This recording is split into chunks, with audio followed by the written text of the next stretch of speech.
Today, the SEC Network Game of the Week rolls on from Gainesville, Florida. For head coach Urban Meyer in 8th-ranked Florida, there is much room for improvement after a lackluster performance in Week 1. And although quarterback John Brantley and the Gators have gotten off to a 1-0 start, they will face a much tougher test today as they play host to B.J. Daniels and the Bulls from South Florida.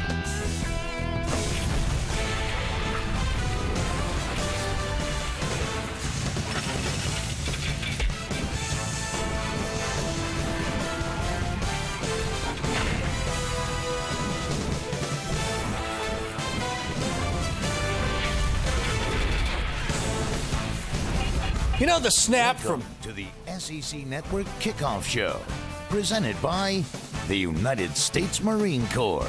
The few, the proud, the Marines. The snap from center to quarterback, most often taken for granted. It's only noticed when it's poor, and several were last week between Mike Pouncey and first-year Florida starting quarterback John Brantley. The two certainly hoping to have less issues in that respect as we welcome you into SEC Kickoff alongside two-time Georgia All-American Matt Stinchcomb. I'm Dorian Oka. Can we just keep our exchanges clean for the next 20 minutes? Well, we'll do our best, that's for sure. Stay under center. That's right. We're going to get you up to kickoff there of USF and Florida on the SEC Network. And we're getting you up to 12:21 kick, USF and Florida here on the SEC Network. 13 bad snaps between Mike Pouncey and John Brantley last week. How do you fix that issue? Well, we go into the season talking about John Brantley. He's a pocket passer. How is he going to develop a rapport with his wide receivers? Well, when you run the shotgun, the most important snap or pass is from your center. Mike Pouncey pulls on this play. They ask their center to do a lot. And right here, the nose tackle is covering up the center snap hand side. He's short-arming his snaps a little bit. It's low, and it'll throw off the timing of this Florida offense. He's trying to pass protect. It's not like you just have to snap. You have to snap and block. He played guard last year, and Mike Pouncey says, I'm going to alter the grip on the football, but you can't be throwing sliders back there to your quarterback who's trying to get established at a quarterback. All right, time now for a look at our Haviland defensive shield. Sliders, eh? Well, while that offense struggled in Week 1 against Miami of Ohio, the Gators did not allow a Red Hawk touchdown. They gave up just 212 total yards and had 4 interceptions, so that Gator D still looking good. Here's Kara Capuano with Florida head coach Urban Meyer. Coach, the Gators worked tirelessly this week in practice to improve. What do you most want to see from Florida today? Well, see, it's a hot day. I want to come out and see a lot of energy. I want to see good execution on both sides, and that's something we lacked last week. But we're going to come out with great energy. We got some players back this week, and we face a heck of a team. You have been calling South Florida an SEC caliber team all week. What specifically makes you make the assessment? Speed. I mean, that's when you watch SEC play and you watch a team like South Florida, speed all over. They got a quarterback who can run, so it's a speed game today, and we have to match their speed or even improve it. Outdo it a little. Good luck. Thanks. Thank you, Coach Meyer. All right, Kara, thanks. Still ahead on SEC Kickoff after routing San Jose State last week. Number 1 Alabama with a stiffer test tonight. How might the likely lack of Mark Ingram hurt the Tide against Penn State? And B.J. Daniels, a dual-threat quarterback, causes defensive problems. He's the man to whom the eyes of the Gator D will be affixed this afternoon as we take you to kickoff from USF and Florida on the SEC Network. Time now for a look at today's tailgate of the week, brought to you by Buffalo Wild Wings. You have to be here, and it's all about the swamp. Ooh, that's tempting. Stingy. Breakfast was so long ago. It was. Hours ago. Many hours. Healthy, too. Look at that. Yeah. Are the cardiologists in the audience are just licking their chops? Eat up, boys. Good for the cholesterol. All of this good stuff. All right, Jeff Demps sparked the struggling Gator offense with a 72-yard touchdown run last week against Miami of Ohio. Demps and that Gator O looking to improve today against USF. That game next. 8 minutes away on the SEC Network.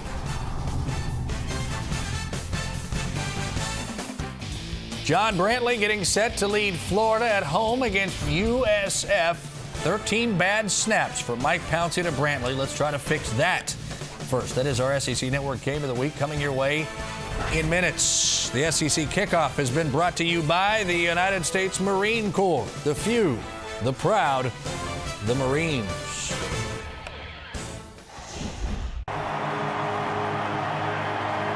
Well, Well, thank you very much, Dari. It'll be a full house today inside the Swamp. Ben Hill Griffin Stadium as South Florida makes their first ever trip to Gainesville, a program that's only 14 years old, taking on the Florida Gators, a club that's been playing football for well over a century. Should be a lot of fun today here in the Swamp.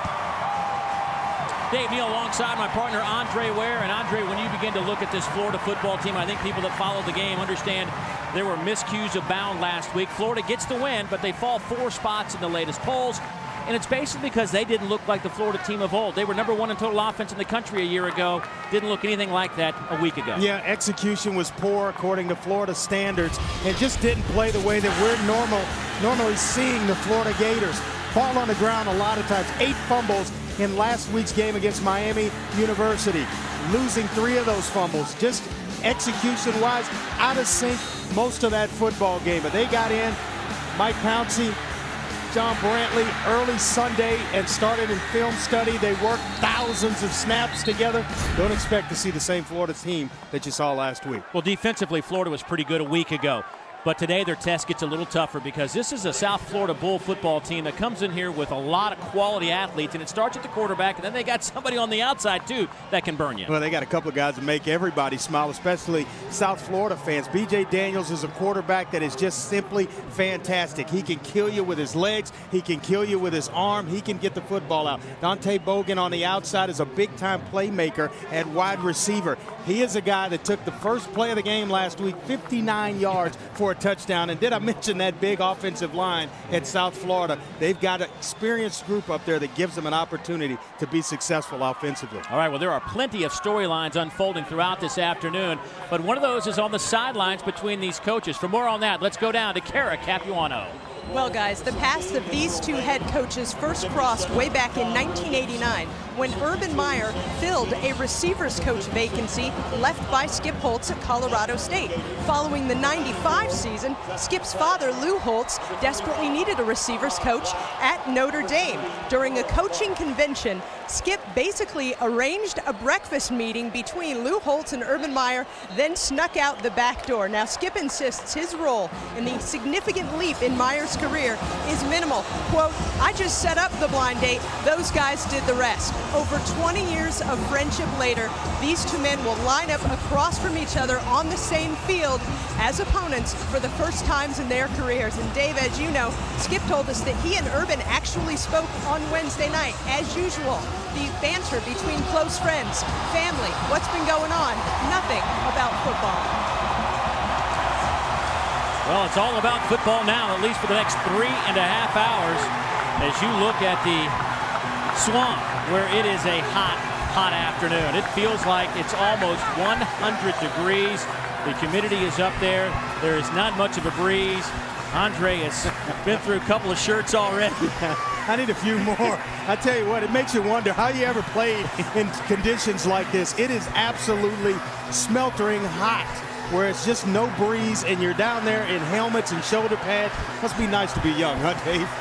Well, Jeff Demp's one of those guys that is young, athletic, and he will return the kick as South Florida won the toss. They deferred, so they'll give the Gators the football first. Maikon Bonani will kick it off for the Bulls. And we are underway from Gainesville. Demps will take it at the 2-yard line. Demps to the 40. Wrestled down at the 43-yard line, a 41-yard return. And Florida sets up shop near midfield, and this Gator offense, I think a lot of people expecting some numbers today, better than they were a week ago. Remember, only 13 yards of offense in the first half last week against Miami of Ohio. John Brantley making his second start of his junior campaign. Good numbers, Andre, 17 of 25, but not a lot of yards. Yeah, the yards were where there's a concern. Not a lot of passes down the field. He completed 68% of his passes and had 2 touchdown passes. Out of the shotgun, snaps good, crowd cheers, but they will not cheer there. They'll say incomplete pass as Brantley arm was moving forward as he was hit by Terrell McClain, the 310-pound senior out of Pensacola. And he's going to come just from nice inside move and a free alley to John Brantley, and he beats Carl Johnson, the left tackle. Just a nice outside and then back inside and free to the quarterback. Coaches describe Big Terrell as light on his feet and can run NFL ready right now. Second down and 10.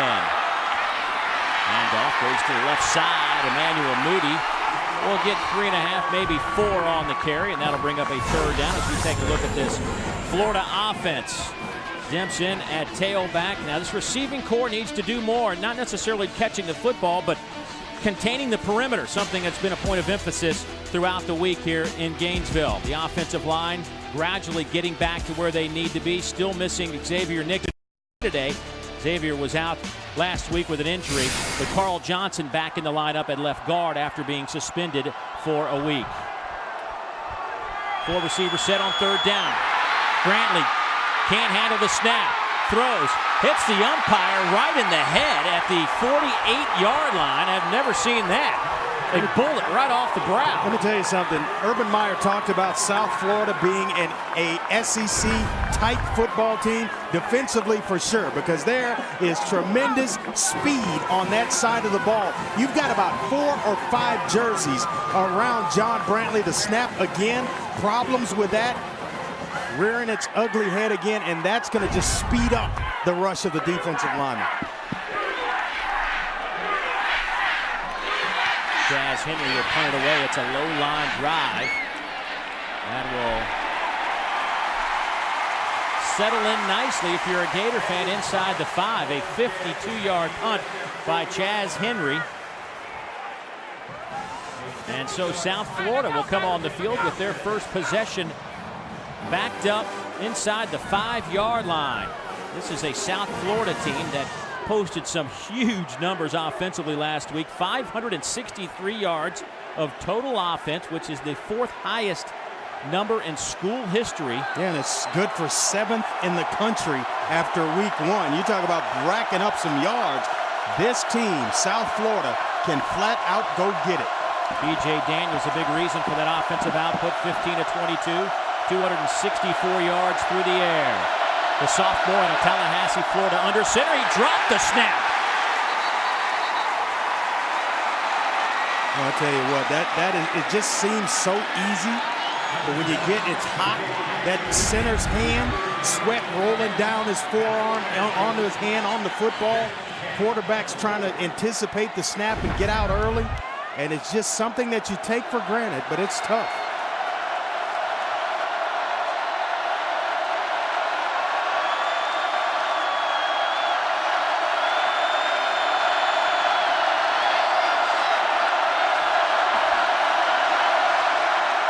Play clock down to 5.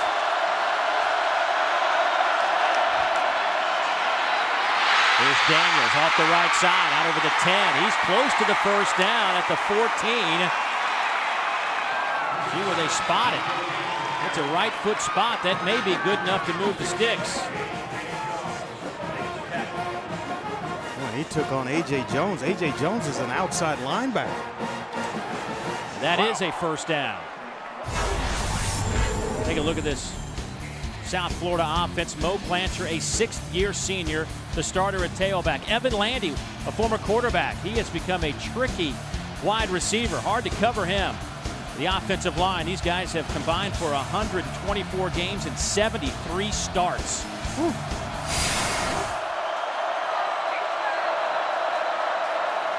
And a flag comes down.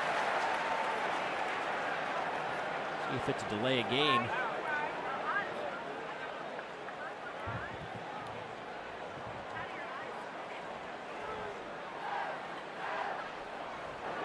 Prior to the snap, delay of game on the offense, 5-yard penalty from the previous spot, first down. Last week, this South Florida team hit with 7 penalties for 50 yards. An area that, it's when you go on the road in an environment like this, Skip Holtz said the obvious, you can't turn the ball over, you can't shoot yourself in the foot with bad penalties, you can't back yourself up. Now they're looking at 1st and 15 from about the 10.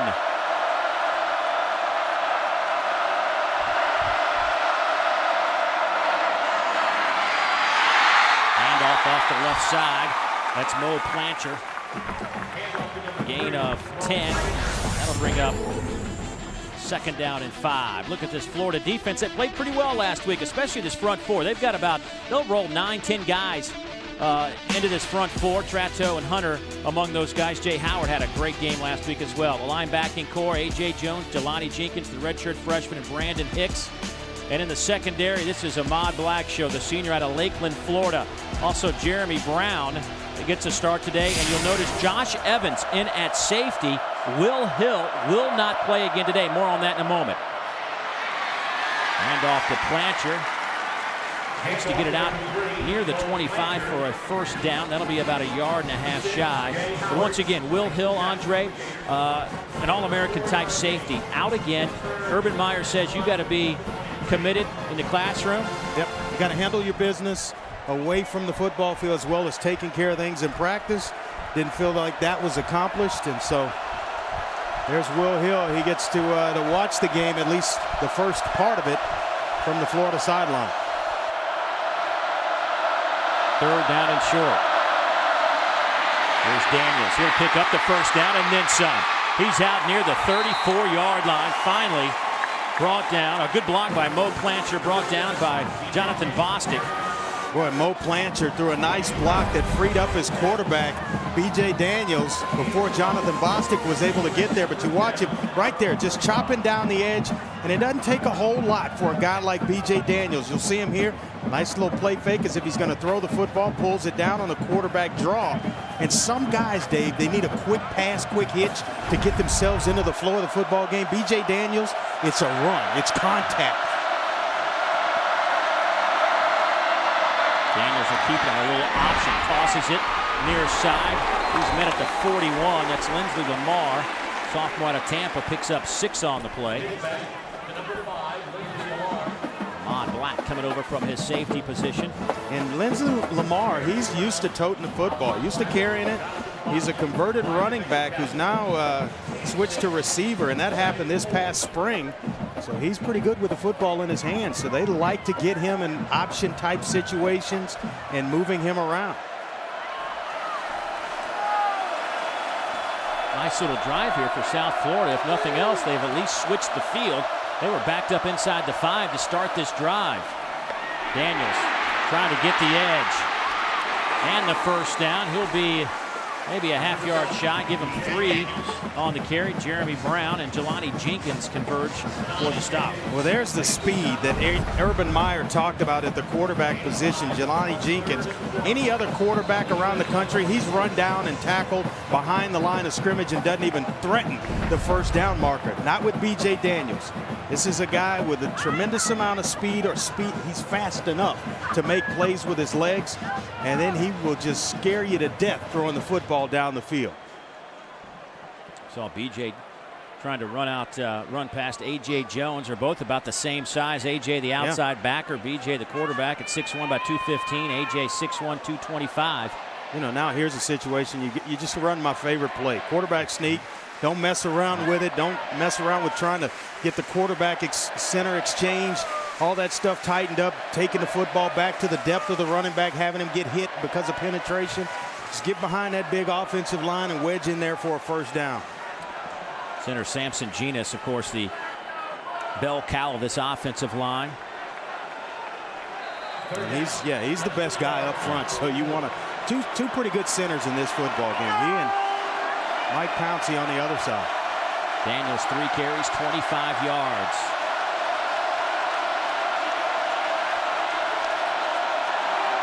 Quarterback sneak, picks up the 1st down and a little extra.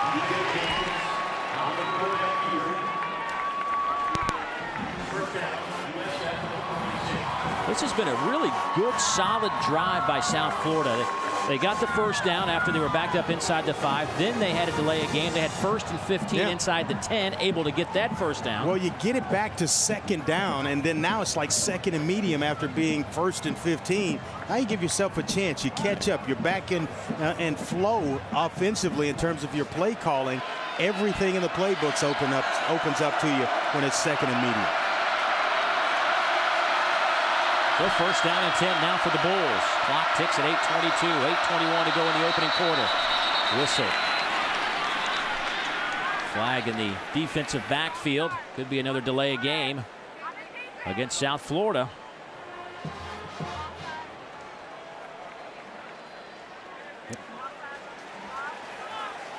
Just when you start complimenting them, and then all of a sudden here it comes again where you're starting behind the down and distance marker. And Todd Fitch, the offensive coordinator for South Florida, driving him crazy because, you know, you can call plays all day long when it's 1st and 5 if you get the offsides penalty, or 2nd and medium, but 1st and 15, now you're just trying to get it back within reason.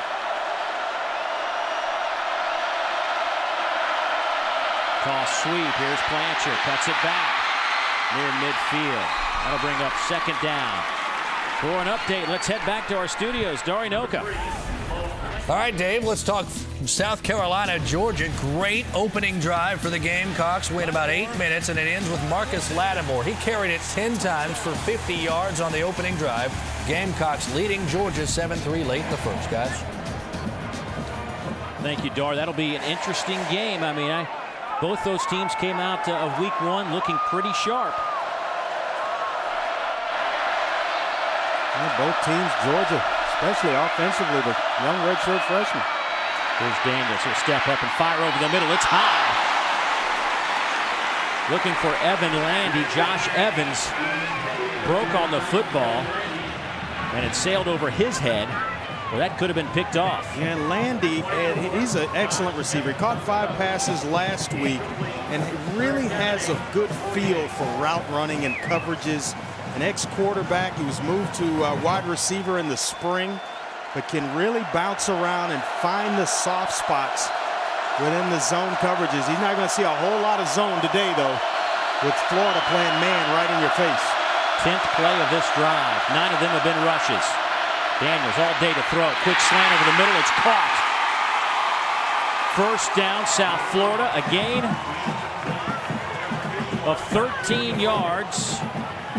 Dontavia Bogan makes the catch, and he is slow to get up. And, you know, there's a first window on a slant right there, and then the second. And he was actually open in both windows for the quarterback, B.J. Daniels, and they can ill afford to lose Dontavia Bogan because he is a bona fide playmaker.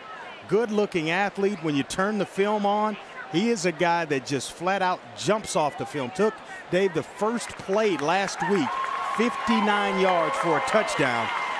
And it's good to see him kind of get up and bounce to the sideline. One of the reasons you see guys like Lindsey Lamar and Evan Landy, converted players from different positions over there, is because they also lost A.J. Love to a knee, Sterling Griffin to an ankle.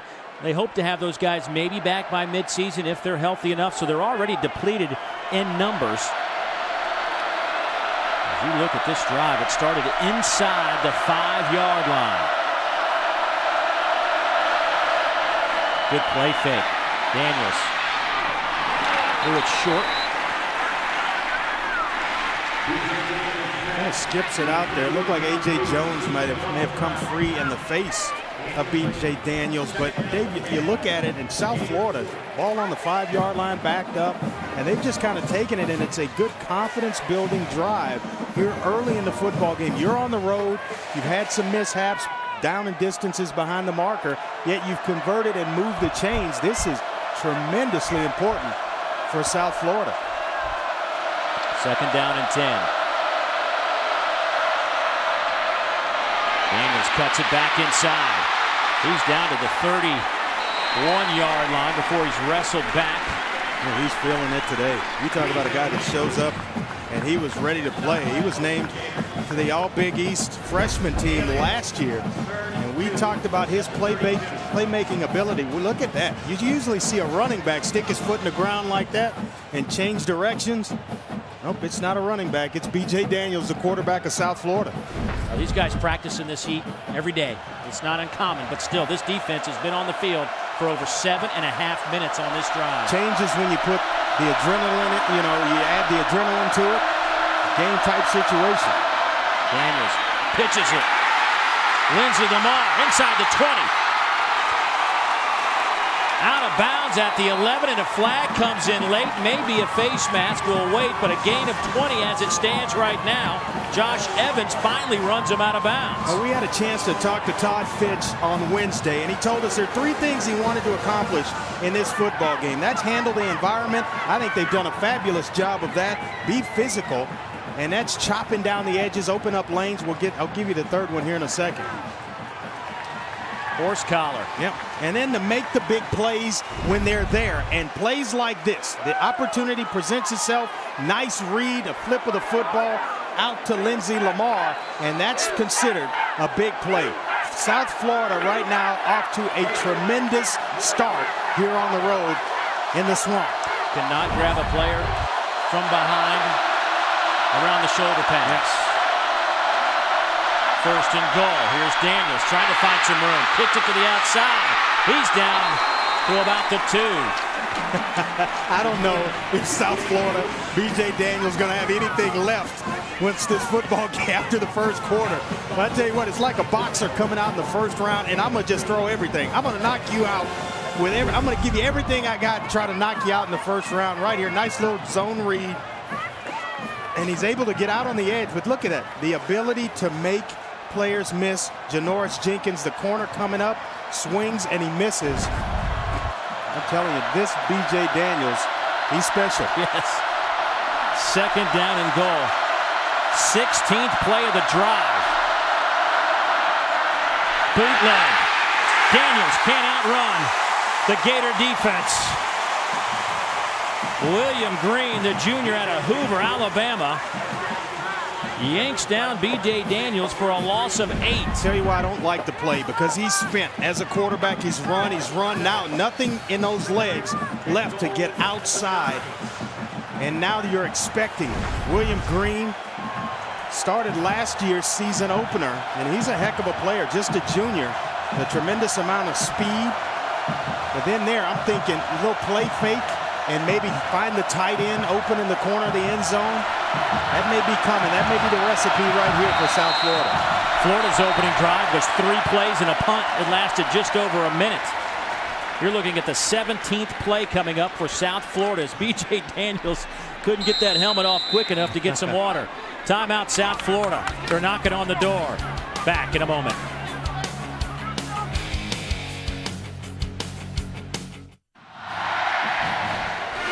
South Florida looking at a 3rd down and goal here in the first quarter. Now today's 1st and 10 line brought to you by Toyota. See your local Toyota dealer for deals that will make you feel like an MVP. Toyota moving forward. Demetrius Murray in the backfield to the left of B.J. Daniels. Daniels pump fakes going to the corner of the end zone. Knocked away. And a flag comes down. Yeah, you got to turn around if you're Jeremy Brown. Try to make a play on it, and Dontavia Bogan is back in the football game. Their big-time playmaker on the outside. That's going to be a result of a first down. But, Dave, you look at it, this drive started on their own 5-yard line. This is usually what SEC football teams do to other opponents. Guys from the other conference usually get a taste of this.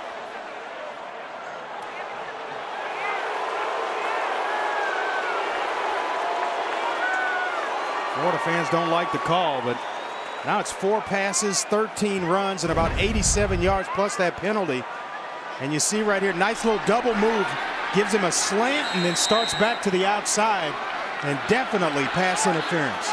Oh, absolutely. So now you're looking at another 1st and goal. Ball sits just a shade outside of the 2. I like that tight end to the corner of the end zone. Look at all that room up top. Daniels will throw it, lofts it up. Touchdown, South Florida. And Drew Ketchel with the touchdown reception. Look at all the room up top. The play fake holds the linebackers, and all you need is just one little step. Andrew Ketchel to the back of the end zone, and he beats Jonathan Bostic, who bit on the play fake. Boy, you called that. You ran that route a little bit, huh? Your day? No, not very many tight ends. Slot receiver or two, but no tight ends. Here's the point after from Eric Schwartz.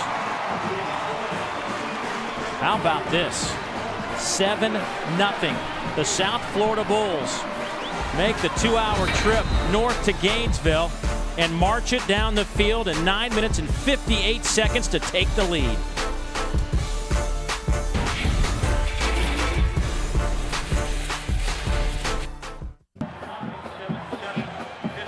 The 6,000 South Florida Bull fans that made their way to the Swamp are happy right now.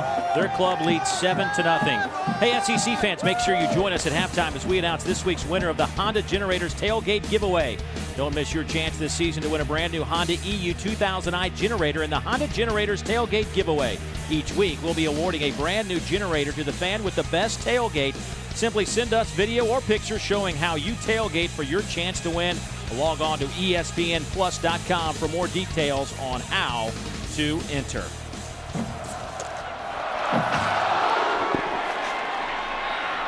Icon Bonani will kick it off, and it's a deep kickoff that Demps will take a knee in the end zone, and Florida will bring it out to the 20. It's been a while since we've seen this Gator offense, but they're about to take the field. When we come back, South Florida up a touchdown.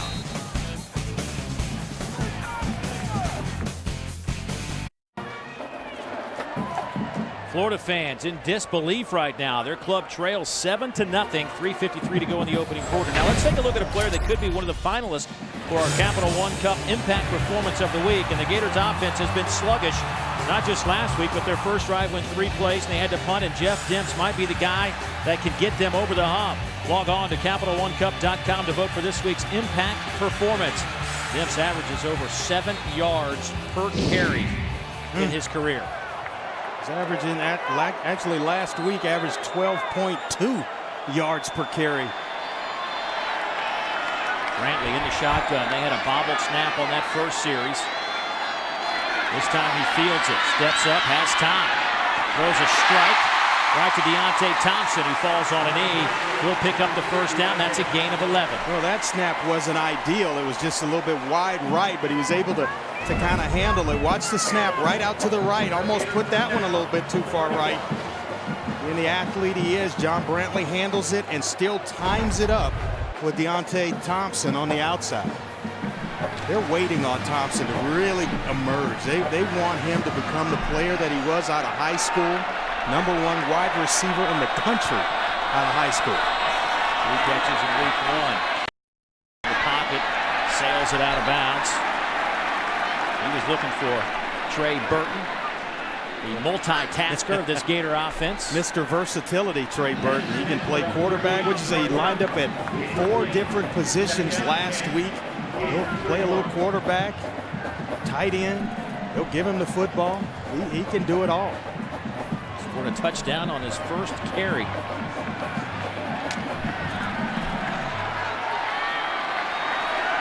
Second down and 10 now for Florida.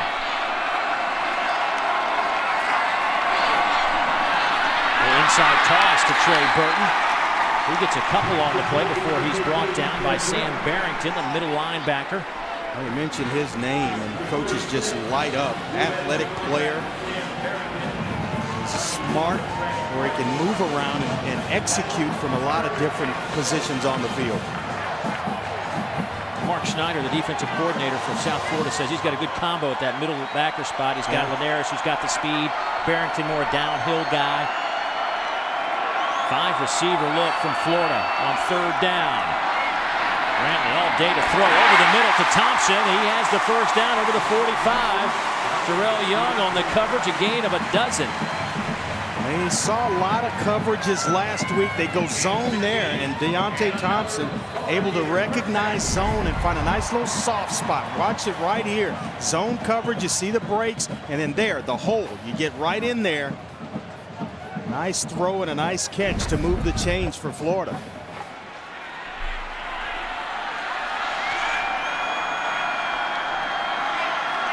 Brantley directing traffic. He sends Xavier Nixon from the right side to the left side. Out of the eye.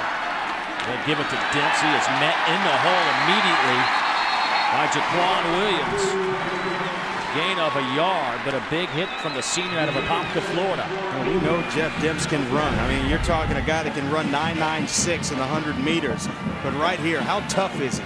Can he move the pile forward? And right there, the advantage goes Jaquan Williams of South Florida.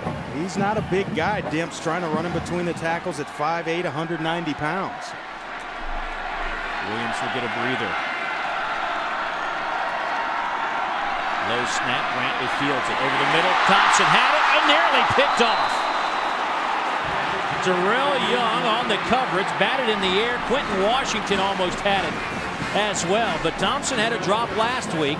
Thompson had a couple of drops a year ago. Said he's trying to break that image of people thinking he can't hold on to the football. He's got to hold on to this one. This one's just a post route. It's timed well. The eyes of John Brantley kind of moves the defenders and opens things up for Thompson. Just got to hold on to that one.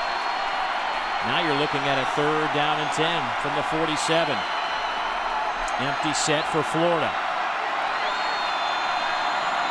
3-man rush. Little dump off pass. Nothing happening on the play. Gain of 6.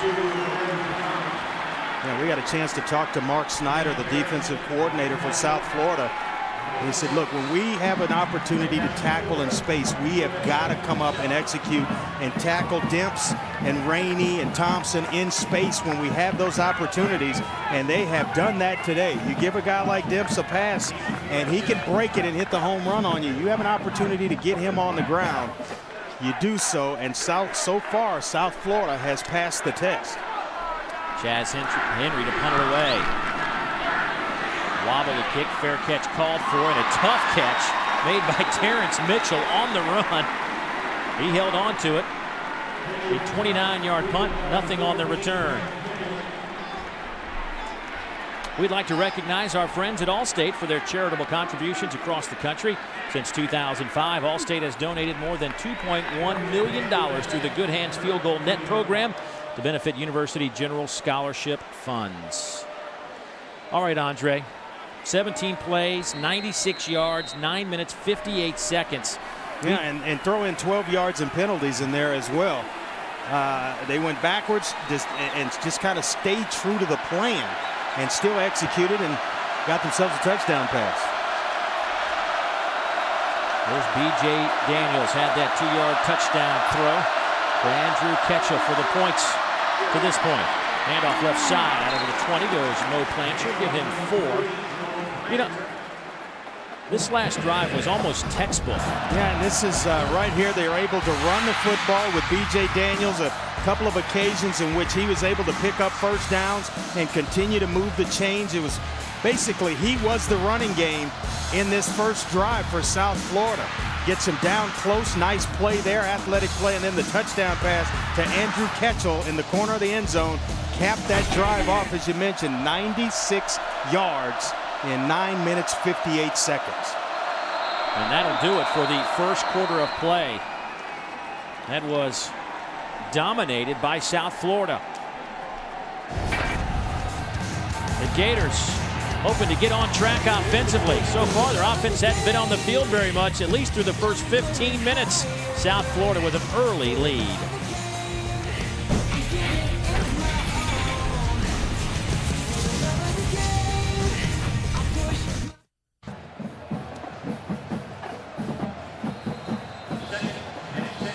Well, what happened was South Florida called a timeout, so they've reset the clock to 1 second. One last play, South Florida ends up burning a timeout. So B.J. Daniels and company looking at a second down here, final play of the first quarter. Handoff off the left side. That goes to Mo Plancher. And then that will do it for the first quarter. Now we will take a short 60-second break here and come back and resume play at the Swamp, where Skip Holtz leading the Florida Gators 7-0.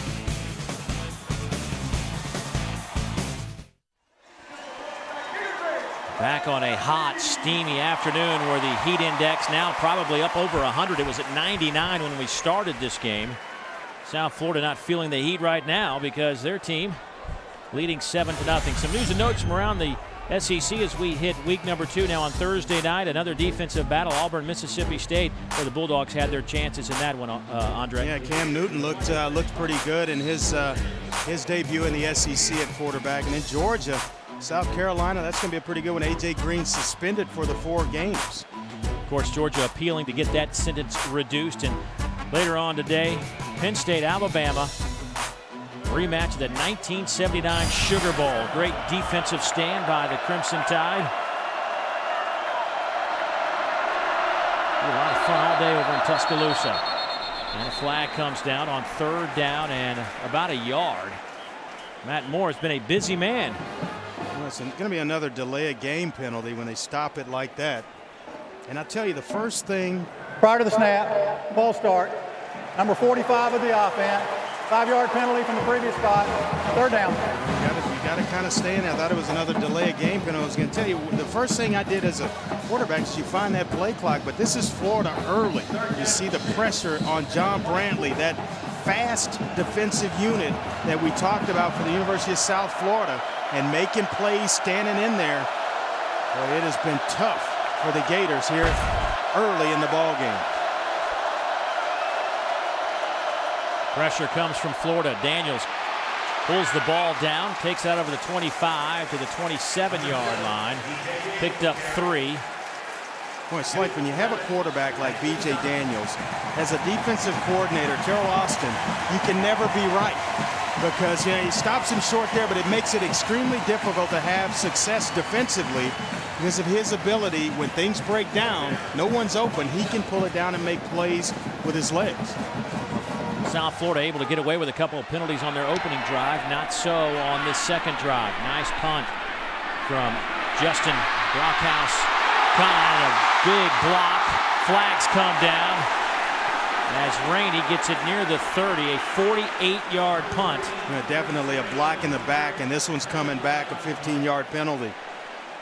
Now, you got to judge that whether or not you can get your helmet in front of the guy that you're trying to block. And if you can't, you got to pull off. And this is going to cost Florida some field position.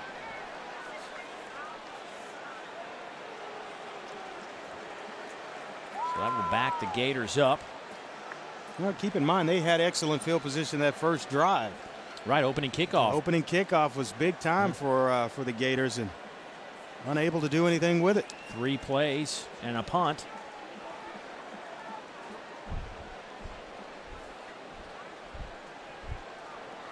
Blocking the back. During the return, number 93 of the receiving team, 10-yard penalty from the spot of the foul, 1st down. You'll see it right here as Chris Rainey trying to get outside. And there's the block in the back by Kendrick Johnson right here, just right behind the shoulder pads, and that one's going to get called every time. So 1st down and 10 for the Gators. Ball sits at the 17-yard line. Brantley throws near side. Pass is caught by Carl Moore, making some guys miss. Gain of 7 on the play. Mistral Raymond, one of those white jerseys, in on the tackle. The senior out of Palmetto, Florida. Skinny, nicknamed Skinny, 6'2", 190 pounds. And he is a great story. Former walk-on who's now a captain. Turned himself into a starter. Well, that's what college football is all about right there. Played safety a year ago, now moves to the outside to play that cornerback position. There's a handoff to Rainey. He's got some room out over the 35 now. He's to the 38-yard line. Mistral Raymond trips him up. A gain of 15, though, for Chris Rainey. Well, a nice block on the outside, and they have speed now. They can get themselves back in this game in a hurry. Just a nice little counter play back to the other side, and Rainey reads it, picks up a nice block, a nice couple of blocks. Trey Burton out in front blocking for him. Rainey and Demps, well, they can get you back in a ball game in a hurry.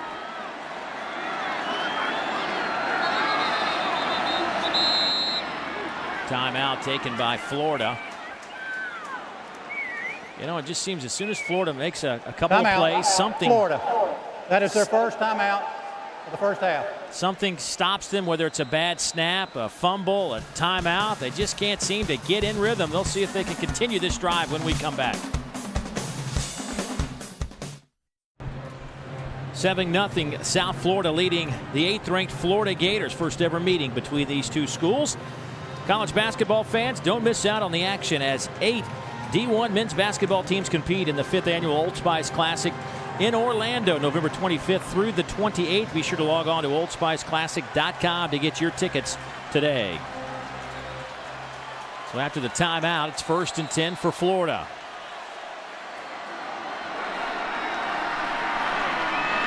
Moody gets the handoff near side, nowhere to run. Andre, let me ask you this as a guy that's played a lot of football. I'll get to that in just a second, but here's a look at the teams that'll be down in that Old Spice Basketball Classic. Among those in the SEC, the Georgia Bulldogs. Mark Fox should have a great team this year. Trey Tompkins pretty good leading basketball the way. teams in that tournament. Temple, Texas A&M. Maybe they'll invite us down there. Maybe so. But it never seems like Florida can string together 3, 4, 5 plays without something going wrong. How much does that affect a team? Well, especially offensively, it's big because you want to establish a rhythm, and they have yet to really establish it here in the first half. Brantley going up top. First throw down the field this afternoon is incomplete, looking for Andre DeBose, a very talented redshirt freshman, getting his first action today. Did not play last week in a situation where even Coach Urban Meyer was surprised that DeBose didn't get on the field when it was told to him that he never saw the field. DeBose, a guy that a lot of people thought would have the tools and bring some of the things that Percy Harvin had to this Florida offense. Yeah, big guy, 6 foot, 190 pounds, and has the ability to just flat out make plays on the field, and he's usually making one about every practice. I'm surprised he didn't get himself into the game last week. Just taking a look at Steve Adazio, the offensive coordinator, watching this group.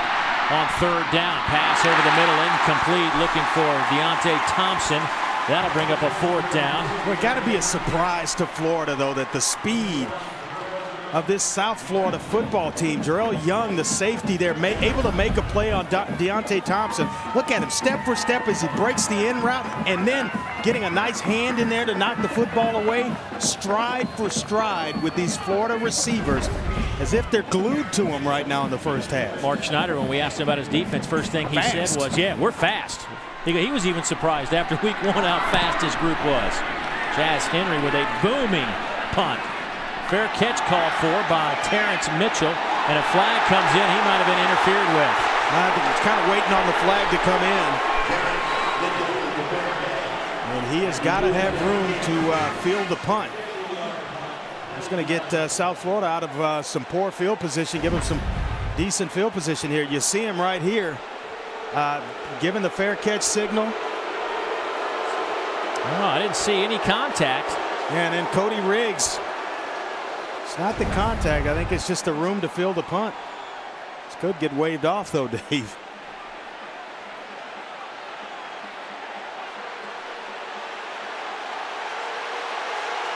I think they may Here we go. wave this flag off. We'll see. The foul was for kick catch interference. However, he was pushed into the receiver. Therefore, we have no foul.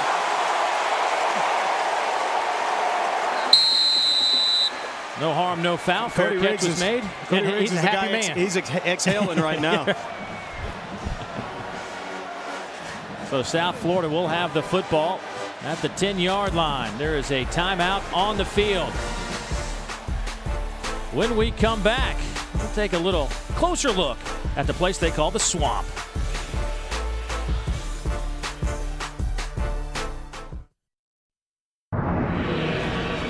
All season long, Champion Apparel has been showcasing the tradition and history of the Southeastern Conference, and today we take a look at historic Ben Hill Griffin Stadium, better known as the Swamp, which was originally completed way back in 1930. Under Urban Meyer, the Gators 32-2 in this building. 112 wins since 1990 as South Florida, a little toss sweep to the near side. Not much room from Demetrius Murray. Great article this week by Pat Dooley, one of the better writers around the country, talking about the success of Florida football in the last 20 years. It's been 20 years ago, Steve Spurrier was hired here at University of Florida. And he was talking about, you know what, there were some great players that came along before 1990, but as a team, there was not much success to speak of. And when you look at the last 2 decades, what's been accomplished really with Steve Spurrier and Urban Meyer, it truly is amazing. The numbers. National championships and SEC championships. A lot of wins for this Florida program. Here's Murray. Coach is real high on this sophomore tailback out of Buford, Georgia. Jelani Jenkins finally brings him down, but a gain of 10. I'll tell you what, Jacob Sims, the right tackle, threw a nice block in there and just kind of opened up a nice little hole along that right side. You're going to see it right here. This is just, see number 64 just take and mash that side of the defensive line down inside, allowing Murray the ability to pick up the first down. Excellent blocking up front. Pressure comes. B.J. Daniels will step back in the pocket and fire downfield. Looking for Bogan. Incomplete. At around the 30-yard line. Jeremy Brown on the coverage. Well, I thought he might have gotten there a little bit early on Dontavia Bogan. He beat him on the post route. You'll see it right here, and the ball's delivered right on the money, right there. Excellent play. He actually gives over and tips the football away. I thought the left hand was kind of riding a little bit. But that would have been a little tic-tac flag right there.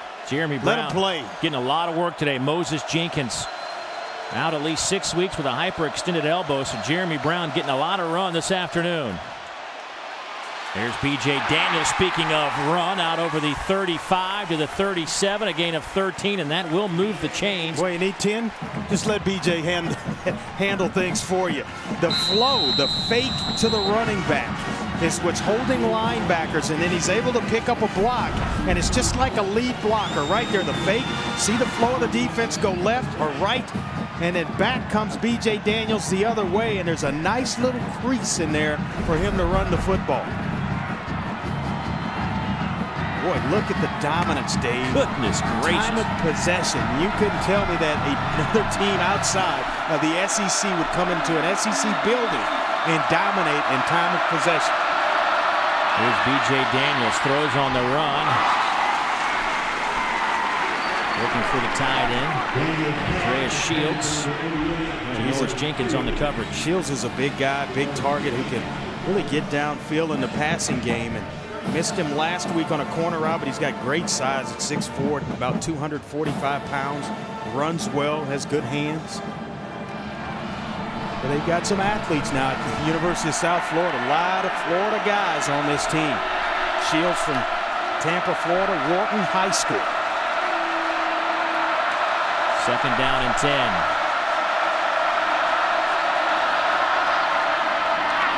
Daniels makes a man miss and gets it out to the 40-yard line. Gain of 3. Now, Todd Fitch, the offensive coordinator for South Florida, has been with Coach Holtz for 13 years. But interesting twist. Todd Fitch was actually the quarterback coach at Iowa State under the defensive line and assistant head coach for Florida, Dan McCarney. We've talked about at the top of the show how good friends Skip Holtz and Urban Meyer are, but there's so many coaching connections, and I think that's just very interesting that Dan McCarney matching wits against Todd Fitch. Boy, it's a small coaching fraternity when you boil it all down. Quick hitter intended for Lindsey Lamar, and through his hands a little bit behind him, and that will bring up a 4th down. Ahmad Black on the coverage, so South Florida will have to punt the football away. Well, right now, as talented as B.J. Daniels is, both running and throwing, right now he's trying to zip everything. The pass to Shields along the sideline, thrown a little bit too hard. Tries to go to Lindsey Lamar there. A little slant route thrown too hard for his receivers to handle. No more touch on the football. Justin Brockhouse gone with the punt taken by Chris Rainey, and he is met at the 10-yard line. A 50-yard punt, no return. And the Gators are backed up with 9:05 to go here in the second quarter. Well, we'll have more exciting SEC football coming your way next Saturday as the Vanderbilt Commodores in their first-year head coach take on the Ole Miss Rebels. How about Jeremiah Masoli? He'll get some action today. They're trying to bounce back from a game last week. They lost in overtime to Jacksonville State. They go down to Oxford. Nice place to go in and visit, do a football game. Robbie Caldwell frustrated. The Vanderbilt coach took on Northwestern last week in Nashville. Had a chance to win that game. A couple of things went wrong, including a couple of missed two-point conversions. Now the I formation. Just a straight power play, gets a couple of yards. Well, here, this is an attitude, kind of a tone-setting drive right here, a starter to this drive. We're going to line up tight, go some big formation, and then we're just going to try to knock South Florida off the football. When John Brantley comes to the sideline, that means Trey Burton going in at the quarterback position. Well, Steve Adazio said definitively we will see Trey Burton take some snaps as a quarterback this afternoon, and here you go. The true freshman out of Venice, Florida. He'll keep it. Bouncing around to the 15. Driving to the 17. Give Burton 4. Now will bring up a third down and short situation. And ideal. When you start on your own 10-yard line, you're just trying to move the chains and get yourself in a position where you're comfortable. You get it to third down and short, and now you're ahead of schedule. As Steve Adazio says, last week they could never get themselves back on schedule. Fumble snaps, pre-snap penalties, things of that sort. Always starting behind the down and distance marker. This time you're ahead of schedule. Third down and 2. Florida with an empty set. Brantley hits a slant out over the 20. Pass is caught. That will be good enough for a first down, a pickup of about 4.5. Boy, he's just so accurate with the football and the timing. Right there, he gets to the top of that drop, just a nice little settlement of his feet, and the ball is out to Deontay Thompson on the outside. Look at this, collected, and that's classic right there. Look at that strike. Boy, that gets me fired up here in the booth, seeing somebody slinging around like that. No wasted movement, just right out of there.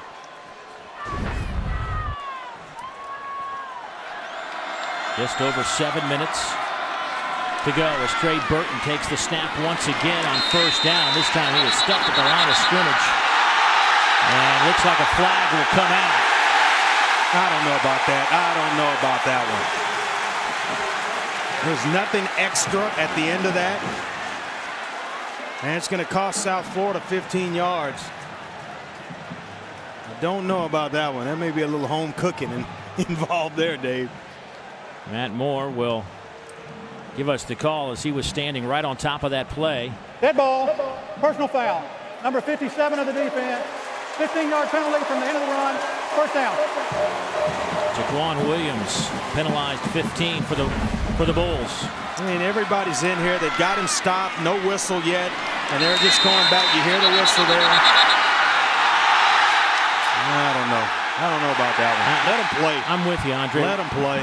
We see that 10, 12 times a game.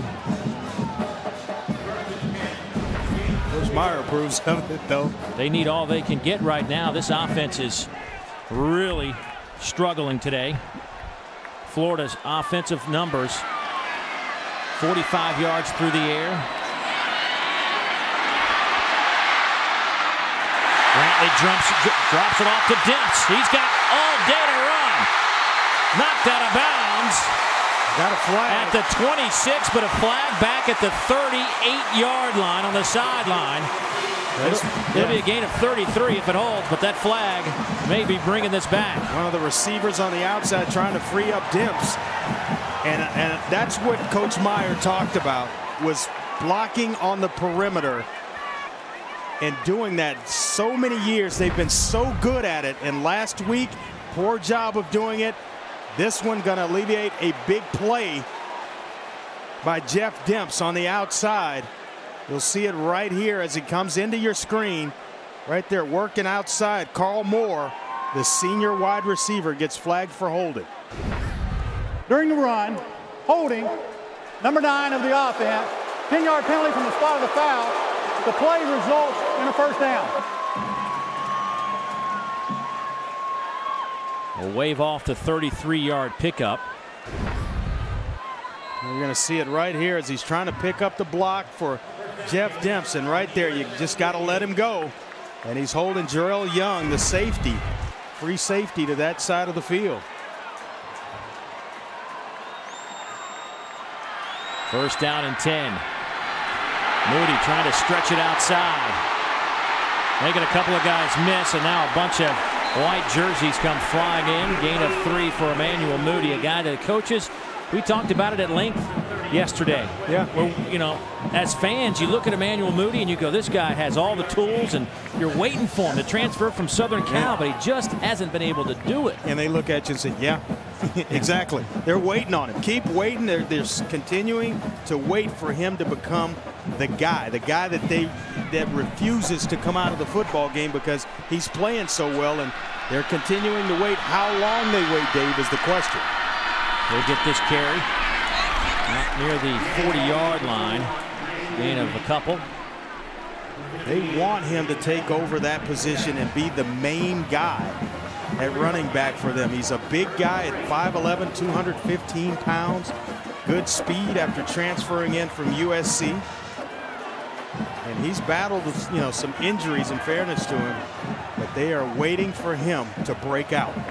They say he's healthy. He's as good as he's been since has been here in terms of health. He left a situation at Southern Cal where they had 7 or 8 All-American type running backs. Inside shovel pass to Amarius Hines, the tight end. Nothing happening on that play. Boy, and South Florida, give them credit. They are flying to the football, and when they get there, they are arriving in numbers. David Bedford, the big defensive end to that side, played it about as well as you can without biting on John Brantley's fake. Right here, he looks as though he's trying to go outside. You've got a guy for the quarterback in Joseph, the outside linebacker, and it allowed David to make a play on the runner. Florida going forward on 4th down and 3. Brantley, good clean snap, has time, throws. Great catch on the far side, Carl Moore. Well, that's just want to right there. That ball's thrown high and behind to the outside. And Carl Moore is a big guy, 6'4", 217 pounds, working against Quentin Washington, the corner to that side.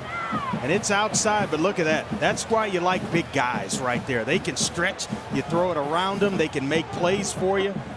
Those little guys, you know, you got to hit them between the numbers sometimes. Carl Moore, guy got frustrated last spring, actually left the team for a few days. Decided to come back and be a member of the club. They're glad he is. Brantley going up top, looking for Thompson. He caught it!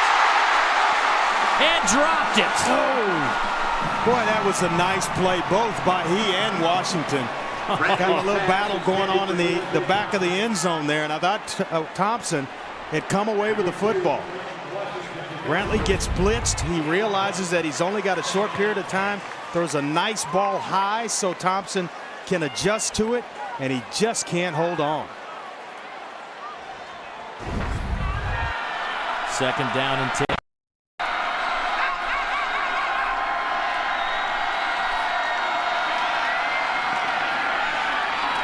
Brantley hits Thompson at the 25. Coverage by Washington, a gain of 11. And now Florida's starting to get a little bit of rhythm. Well, this is what we expected. You know, when you talk to about Florida and how they were going to change and kind of get away from the Tim Tebow style of offense and resemble more of what Chris Leak did here as a passer.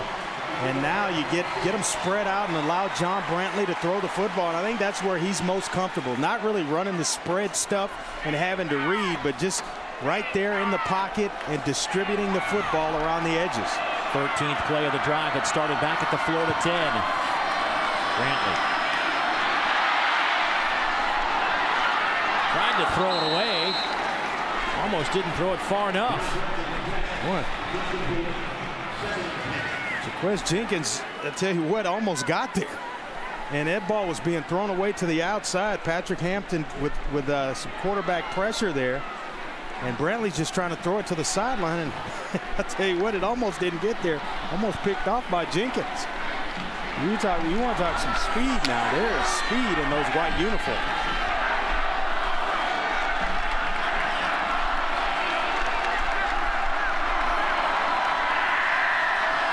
Flags come in before the snap.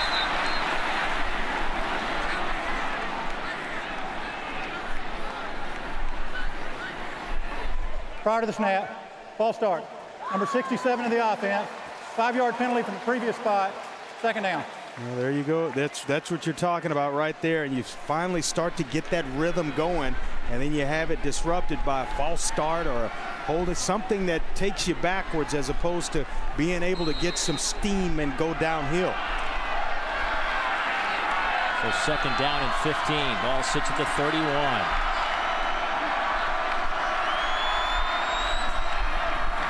Handoff. Some running room for Jeff Demps. He gets bumped out of bounds at about the 22-yard line. Give him 8 on the carry. Mr. Raymond runs him out of bounds. Well, you talk about a running back just needing a crease. And it couldn't be more true than when you talk about Jeff Demps, because he's so fast. 9.96. Wrap your hands around that one. That's some speed, my friend. Fastest man in college football. And that's legit. He went to 2 years ago, went to the Olympic trials and ran 10.01. Brantley to the outside, incomplete. Looking for Deontay Thompson. Mr. Raymond knocks it away at the last moment. Well, they called Minstrel Raymond the quarterback in the secondary, and you see the difference right there in yardage. It's been kind of dominated here in the second quarter, but no points yet for the University of Florida. They kind of caught up in terms of total yards, but not on the scoreboard yet. 39-yard field goal. Interesting, Caleb Sturgis has a bad back.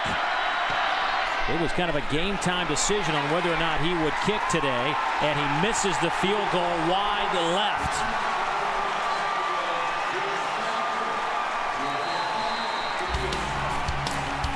Well, the Gators had a chance to put some points on the board. They let it get away. Dari Noke in the studio. Coming up on the Cellular South halftime report, Matt Stinchcomb joins me. We discuss what is wrong with that Florida offense. Also get you caught up on what's going on. South Carolina able to run all over Georgia. Now get you set for Penn State visiting Alabama. All coming up at the half, guys. Thank you very much, Dari. I mean, this has been a perplexing kind of day if you're a Gator fan. Yeah, he just kind of leaves you scratching your head as you know, the first half. We get closer here to halftime, but just really out of sync.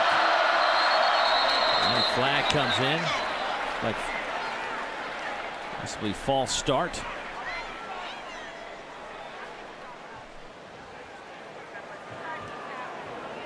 Prior to the snap, false start.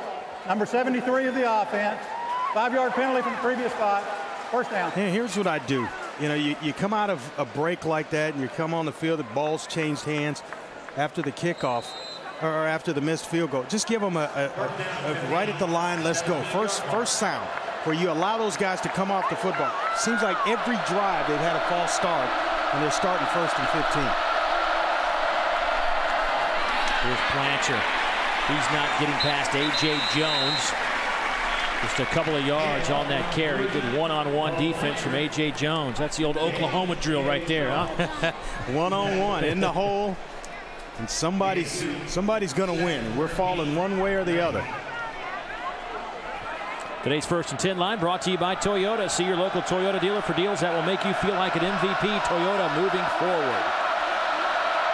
Second down and 13. Here comes some pressure, it appears. And once again, Damian Edwards, who's playing right now, a tackle for Jamar Bass, has popped up out of his stance twice. Prior to the snap, false start. Number 73 of the offense. 5-yard penalty from the previous spot. Second down. Well, that'll get you a trip to the sideline right there. Didn't take long.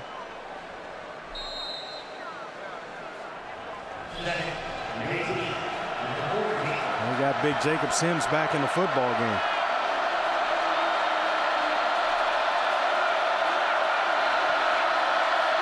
Four-man look from Florida. With a slant caught by the tight end Shields. Gain of 12. They needed 18, so a 3rd down and 6 coming up. Which is all you wanted. Just get it to 3rd down and medium, and now you're right back on pace in terms of play call. Let's check in with Kara down on the sidelines. Well, guys, defensive coordinator Terrell Austin, when we asked him what worries him about B.J. Daniels, what kind of problems does he pose? He said plenty. He will make something out of nothing. If he's not doing it with his feet, he's doing it with his arm strength, like you saw in that last pass.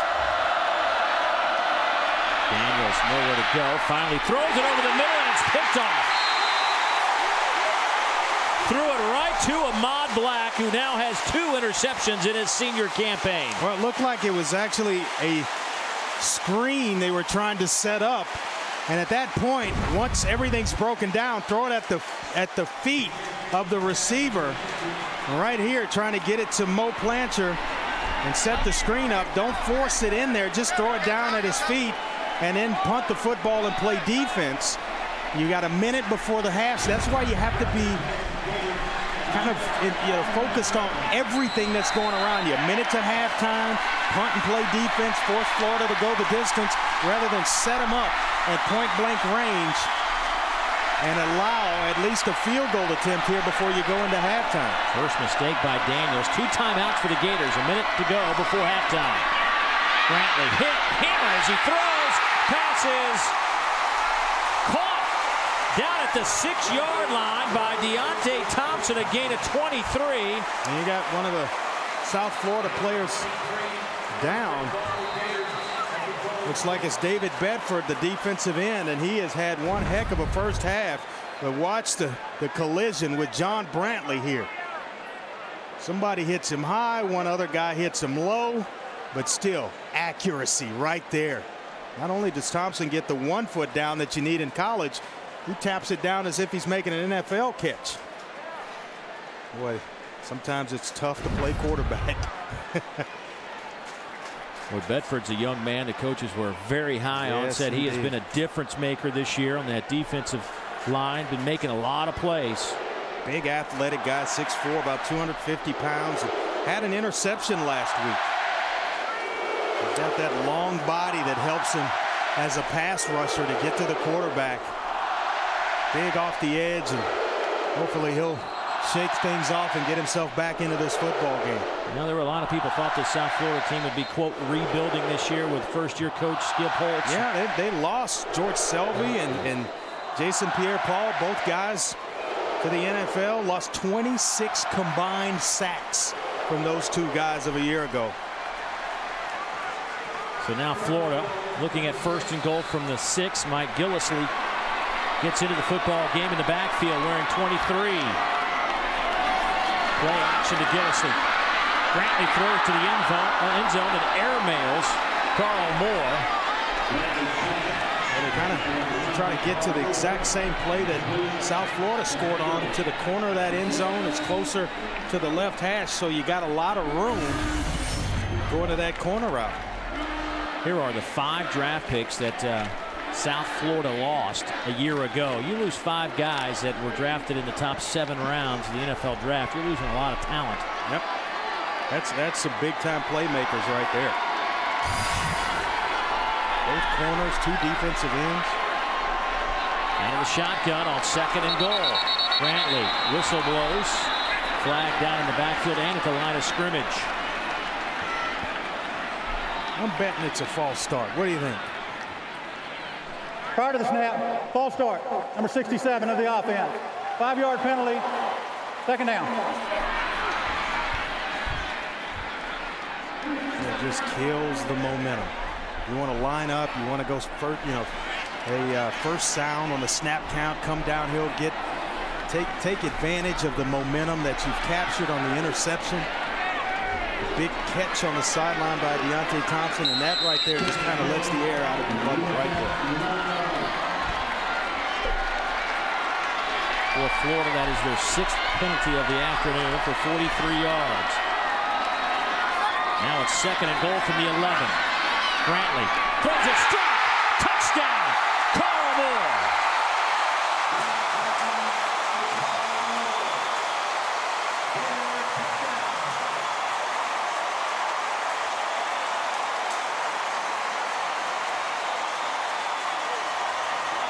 They're waiting on a receiver to really emerge and lead this group.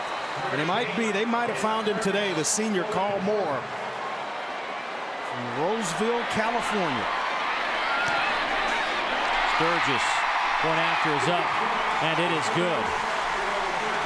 It took nearly 30 minutes, but the Gators finally get on the board.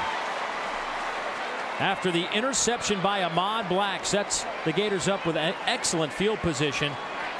When it's just a little in route from the slot position, you'll see Carl Moore right there off the edge, sets him outside, works him. You actually have a mismatch with the linebacker trying to cover up on Carl Moore. Mike Linares, the middle linebacker right there. And you see him, nice little out move, cannot redirect as fast as the receiver Carl Moore. And now it's just stand in there and throw a strike as John Brantley did. Brantley now today 12 out of 22 for 115 yards and a touchdown. Well, if you're B.J. Daniels, Dave, you don't try to go out and atone for it in 44 seconds. If you get an opportunity to get some points, so be it. But don't try to go out and, atone from that interception before the interception and then wind up making another mistake and giving Florida more points going into halftime. Well, one timeout for South Florida. Webster back to return the kick.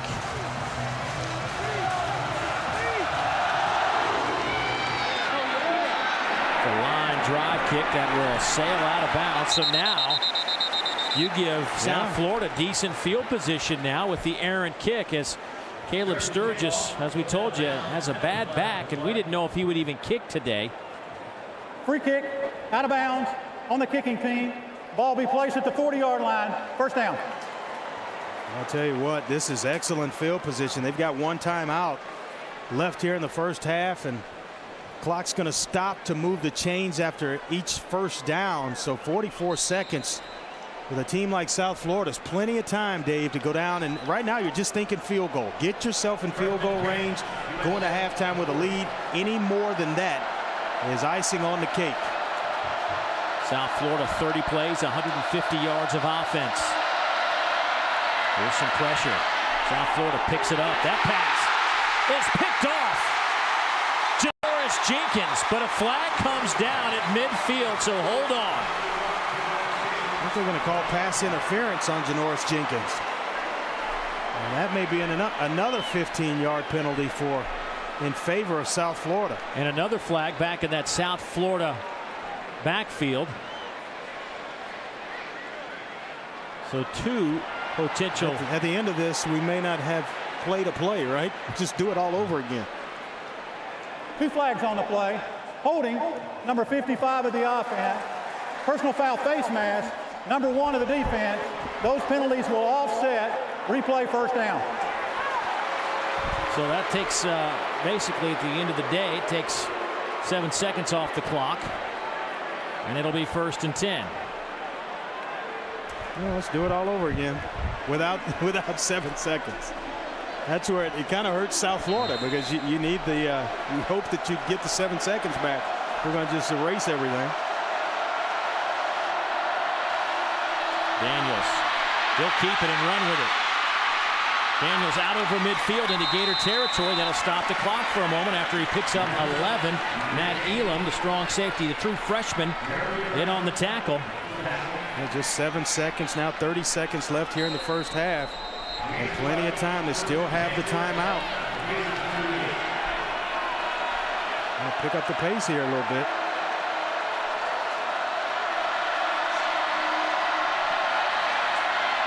Over the middle, pass incomplete, down around the 35. He was looking for Shields.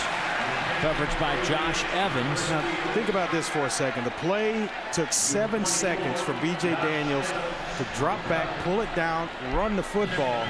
Yet they waste 17 seconds to run a play that resulted in an incomplete pass. Sense of urgency, got to speed up a little bit if you're the quarterback now at South Florida and B.J. Daniels.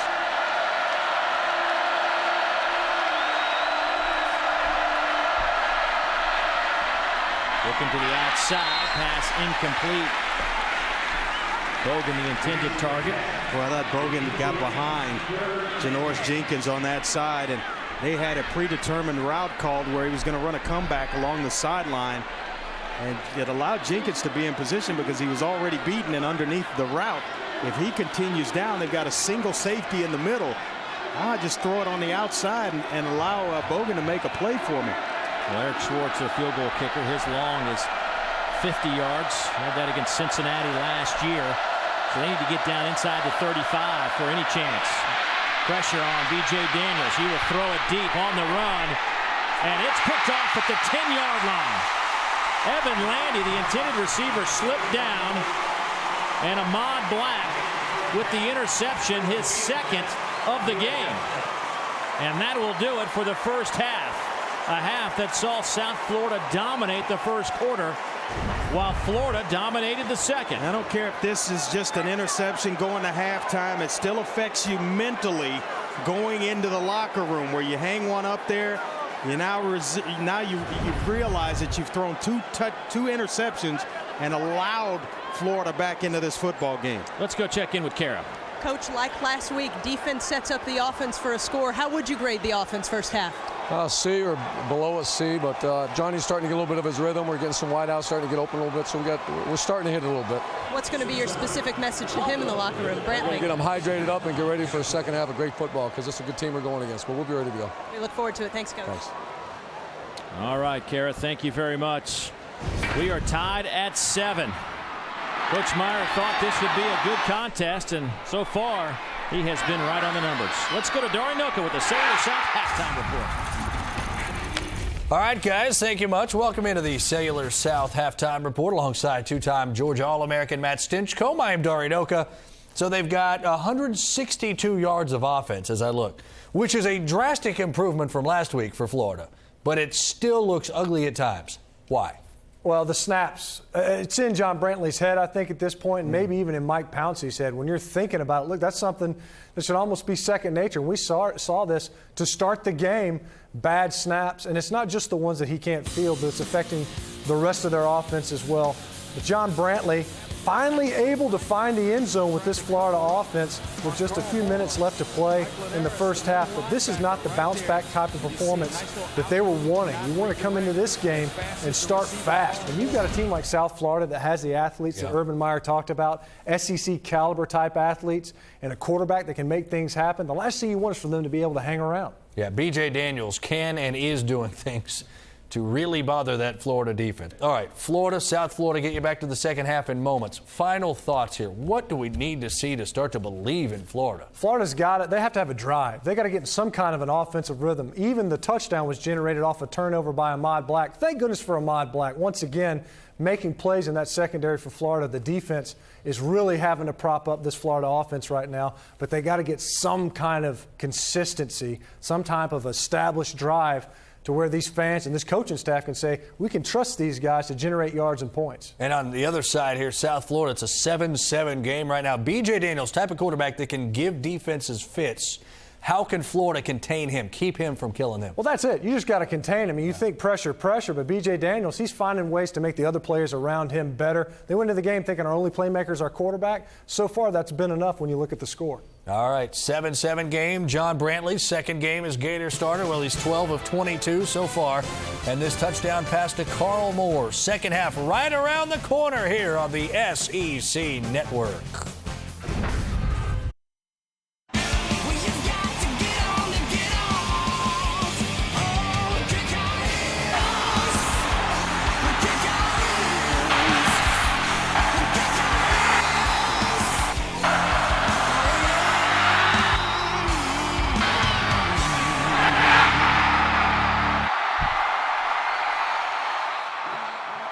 Back at the Swamp here in Gainesville, Florida on a hot, muggy afternoon. Tied at 7 between the Bulls and the Gators as we're moments away from third quarter football. Dave Neal back alongside my partner Andre Ware. And Andre, a lot of talk about both quarterbacks. You know, Urban Meyer told us in our meetings yesterday that he felt that John Brantley was average last week. He also said that B.J. Daniels of South Florida, a very, very good, solid quarterback. Give me your assessment of both guys here after 30 minutes. Well, I think there's been some good and some bad from both sides and both quarterbacks in this football game. B.J. Daniels able to run the football, pull the football down, and make some plays. That 96-yard drive they went on in the first quarter and then capped it off with a touchdown pass. But then here's the bad side right here, forcing it. Should have thrown the football away, trying to set up a screen pass here right before halftime, adding to the momentum that Florida already had. Then there's John Brantley, who I thought was very accurate with the football. Just some protection problems early where he ends up rushing things, fumble the snap. That thing reoccurred from last week. And then right here, the accuracy in which he puts the football. There, the touchdown pass to Carl Moore to cap it off to tie this football game up. So I thought there was a little bit of good from each quarterback and some bad as well. Well, it was B.J. Daniels 3 for 12 throwing and John Brantley 12 of 22. Time for our Bud Light playbook, and we're going to go back to the Florida touchdown, a play that you kind of saw before it actually happened. Well, sometimes you can formation things and get a mismatch where you have Carl Moore right here, and you know, then he's going to oversee the coverage. And John Brantley right here sorting things out and able to just kind of move the chains. Deontay Thompson on the sideline. That shows you the accuracy of John Brantley and able to move Florida down the field. That wasn't a touchdown play. It was a play that set up the touchdown. Deontay Thompson and Carl Moore are kind of guys that have stepped up at that wide receiver spot here this afternoon for Florida. As you look at the rush total for Florida, just 42 yards. This is a club that when you go back to a year ago, this is an offense that in terms of rushing the football averaged 221 yards a game. That was second best in the country. Our Crystal first half stats.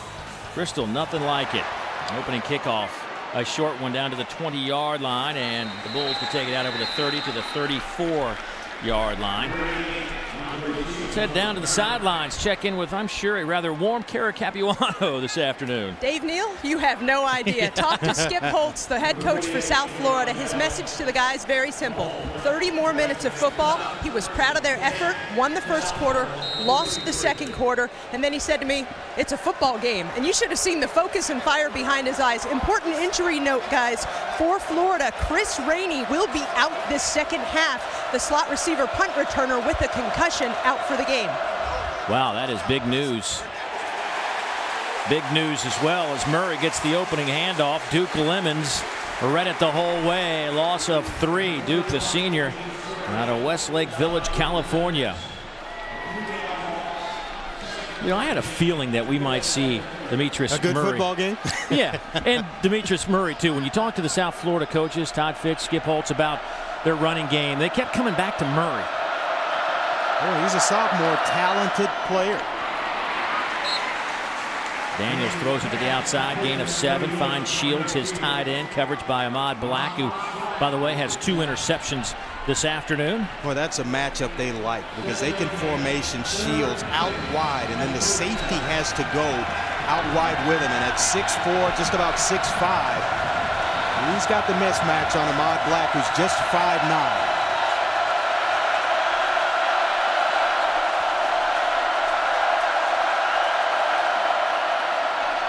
Slant over the middle, a little bit behind the tight end, Shields, and that'll bring up a 4th down. So the Gator defense holds tight out of the locker room. Listen to the crowd. Yeah, there's the momentum. And they had what they wanted with Shields in the matchup with Black. You're going to feel like he can get inside position and you just throw the football around that big body.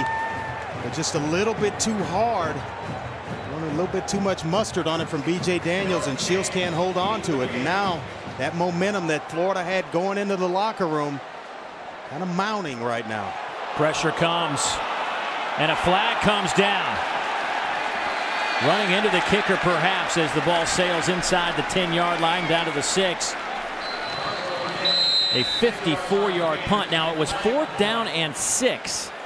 And they're going to say it's a 5-yard penalty, so it's going to be 4th down and 1 if they take the penalty, I'm assuming here. Punt the football. And I think they may let this go and put Florida back inside the 10. I would decline it as well, and you have Florida pinned deep as opposed to trying to re-punt it and then pin them in a little bit inside the 5. On the defense, 5-yard penalty will be forced from the end of the kick, 1st down. Maybe half the distance when you're that far down, but right here you'll see the roughing the punter right there, or running into the punter. Florida I still like the momentum of Florida. I like before the half the way the defense started to play, creating 2 turnovers, 2 interceptions.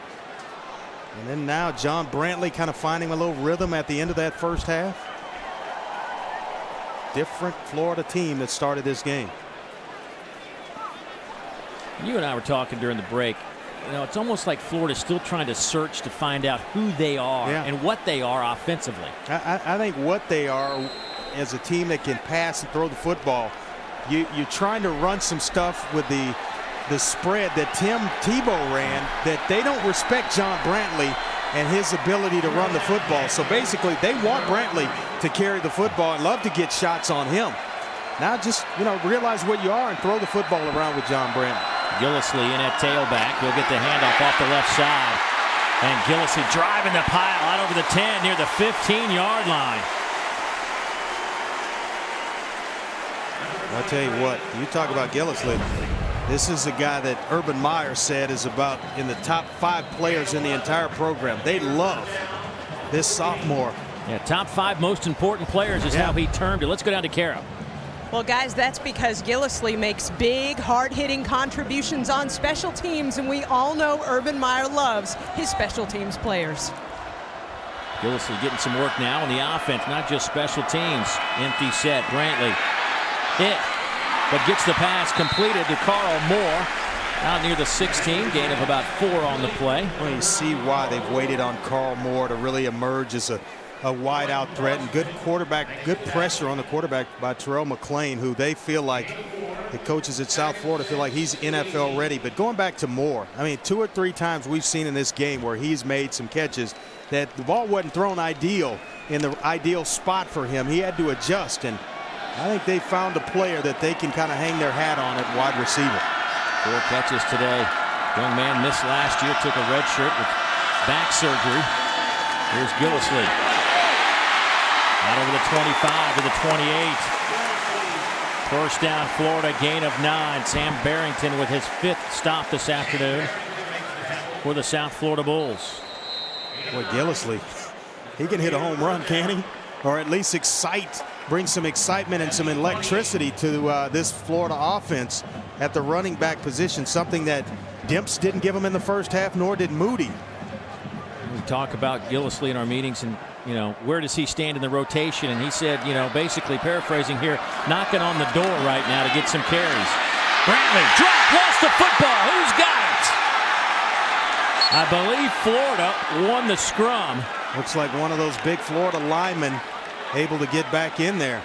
John Legist with a big hit on Brantley, causing the fumble. Maurice hurt. Yeah, he's the guy hustling to get the football. Kind of Johnny on the spot right here, but Brantley, and you see right there, difference. That's the difference right there in a Tim Tebow and a John Brantley. Tim Tebow maybe steps up, and that's where you got to know the protection as well. You go outside, you're basically stepping out right into the defenders closing in. You step up in the pocket, you avoid that sack. But that's all going to come with game experience, Dave. Gillislee on another carry. That'll bring up a 3rd down and 17 for this Florida offense. Last week against Miami of Ohio, they had those 8 fumbles, lost 3 of them. Of course, the numerous bad snaps.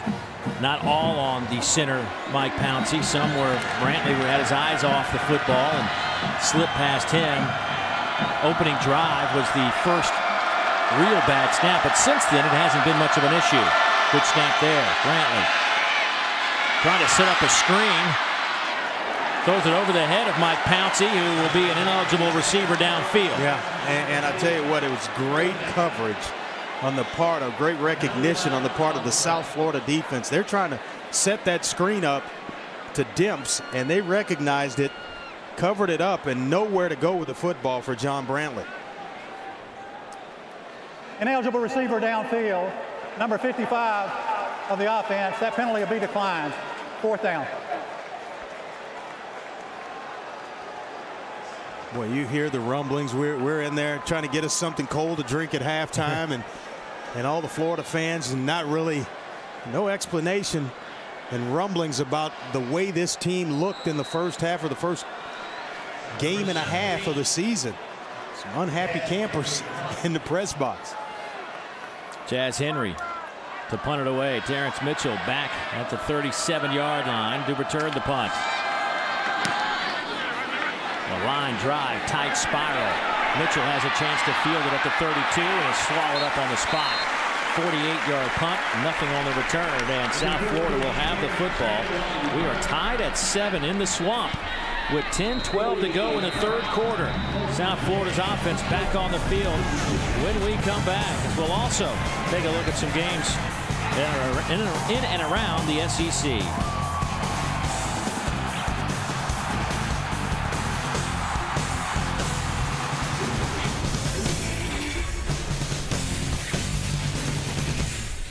Okay, in studio, looking at the two teams perhaps sniffing a chance to win the SEC East this year. Georgia, South Carolina. Steven Garcia hit from behind and fumbles. Georgia picks it up. Bulldogs down 8, and as they're heading into the end zone, Washawn Ely fumbles it. Stephon Gilmore picks it up, and it remains an 8-point South Carolina lead. David Andre? Thank you very much, Dari. Here, South Florida on first down. Handoff off the left side. Demetrius Murray down to the 40 and knocked down at the 36-yard line by Josh Evans. A 32-yard pickup on 1st and 10. Well, I'll tell you what, they talked about running back by committee and wanting Mo Plancher to really assert himself. But when I looked at the film, this is the guy in the running game that really caught my attention. Number 21, Demetrius Murray, right off the tackle in a nice cutback. And you see it right here, right out the back door. And now it's just speed to the end zone, or trying to get to the end zone. I'll tell you what, that's just lining up, coming off the football right there. Quick snap off the left side. Gain of about 5 for Murray. There's Will Hill. Let me just bring this point up, folks. If you're just joining us, Will Hill, the starter, All-American potential. For the second week in a row, coach's decision not to play him. As it was told to us, there were 3 things. Urban Meyer, he expects you to be good in the classroom, off the field, and in general, just be a good teammate. Somewhere along the line, he failed in one of those, or multiple. He's not playing today. B.J. Daniels inside the 20, down to the 15. Well, B.J. Daniels working the option to perfection, and this is what we saw early in the football game from South Florida when they went on that 96-yard run. Right here, you read the edge man, and here just kind of stringing things out. He takes the pitch man. No hesitation from B.J. Daniels, turning up the field, picking up the first down. That's how you work the option right there. Single setback. Demetrius Murray will get the handoff and drop the football. Florida says they have it, and they do. Well, it looked like a low handoff right around the thigh area of Demetrius Murray, and he seemed surprised, kind of booted the football forward, and Florida comes up with it. We'll see here. We'll see if we can find the mesh point where the football. No, it looked like it hit him right between the 2 and the 1. And Duke Lemons is the guy that comes up with a fumble recovery, but right there, it looked like a solid handoff.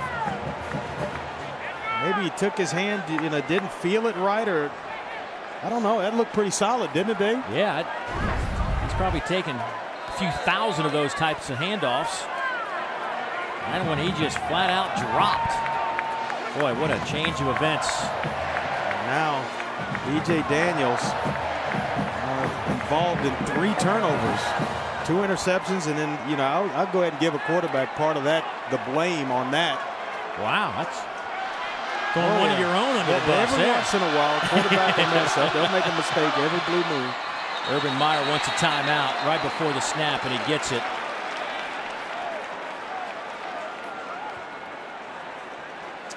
Timeout. We'll take the timeout Florida. as well. Tied at That is 7. their first timeout. 8:51 to The go in second the half. third quarter.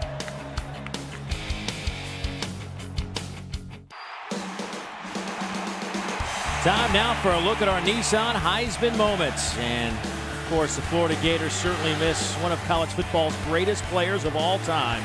The 2007 Heisman winner, Tim Tebow, 57 career rushing touchdowns. They school an SEC record, over 12,000 career yards. And I think at the end of the day, a couple of national titles and put the team in last year, at least had a chance until Alabama got him in the SEC championship game. What a career. Special time to watch him play football. Well, they miss him, but you know what? He's a Denver Bronco now, and you got to get things ironed out without Tim. And Brantley, nice throw, caught by Thompson out over the 30. Excellent throw from John Brantley, a 19-yard pickup. Washington on the coverage. Sometimes a receiver will win for you, and sometimes a quarterback throws a guy open. This is pretty good coverage by Quentin Washington right there, right in the spot. And John Brantley leads Deontay Thompson where he doesn't have to break stride. You're right, great throw. See if that gets this Gator offense moving forward. Out over the 30 to the 30, I'm over at the 33-yard line.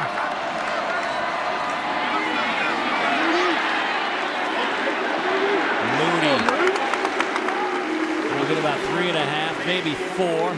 D.D. Lattimore, the outside backer out of Athens, Georgia, a freshman, in on the tackle for the South Florida Bulls. Steve Adazio, the offensive coordinator, the man that kind of kept this program together while Urban Meyer took his leave of absence after the football season a year ago. He's impressive to sit down with now. Passionate coach. And loves this Florida program. I was about to say the word, man. He is all about the Gators, and he's all about his offensive line. He's also the offensive line coach. Big sweep off the left side. Here's Demps. Stays on his feet to the 20. Cuts it back. Touchdown. What a run from Jeff Demps. 62 yards.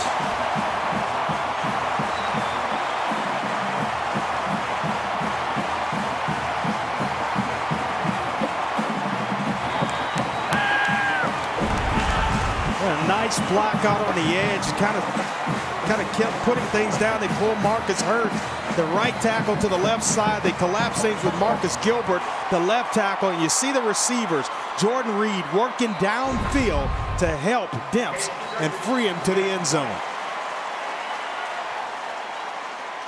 Sturgis going after is up, and it is good. Last week, Jeff Demps rattled off a 72-yard touchdown run. This time it goes for 62 yards. A young man in his career has averaged over 7 yards per carry. Now you know why. 14-7 Gators.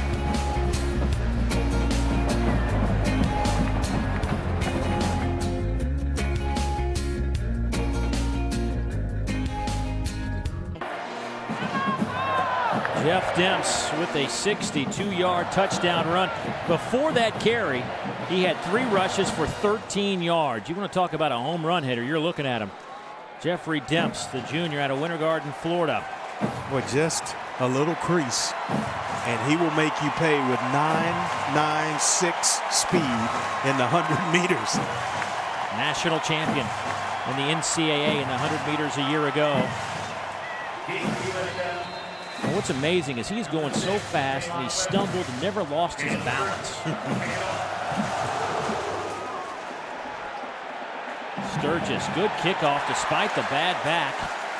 And South Florida will bring it out to the 20. Time to revisit our Bud Light playbook, and let's go back to that touchdown run. Well, they go tackle over. You're going to see Jordan Reed in this formation, the tight end line up here, and you got 2 tackles on this side of the formation. You get a pull and a seal block right there on the outside. Nice little handoff. You see Maurice Hurt and Marcus Gilbert. Nice blocks on the outside, and that crease we talked about with Jeff Demps. And then the edge blocking from Jordan Reed, hustling down the field.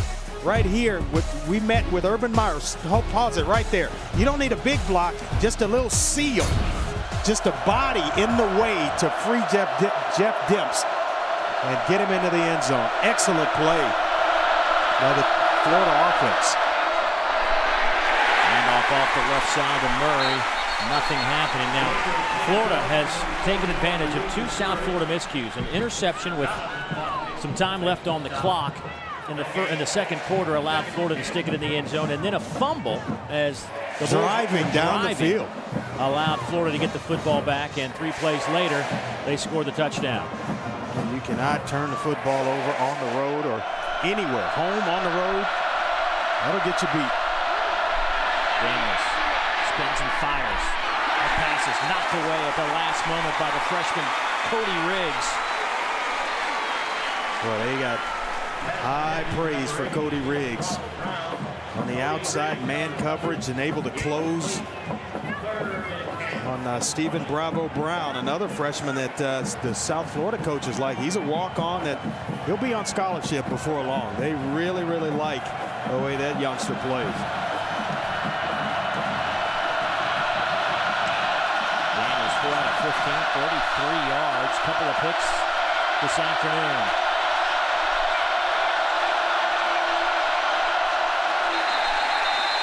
Moving off the left side of that line against South Florida. Kevin Guidry, the tight end.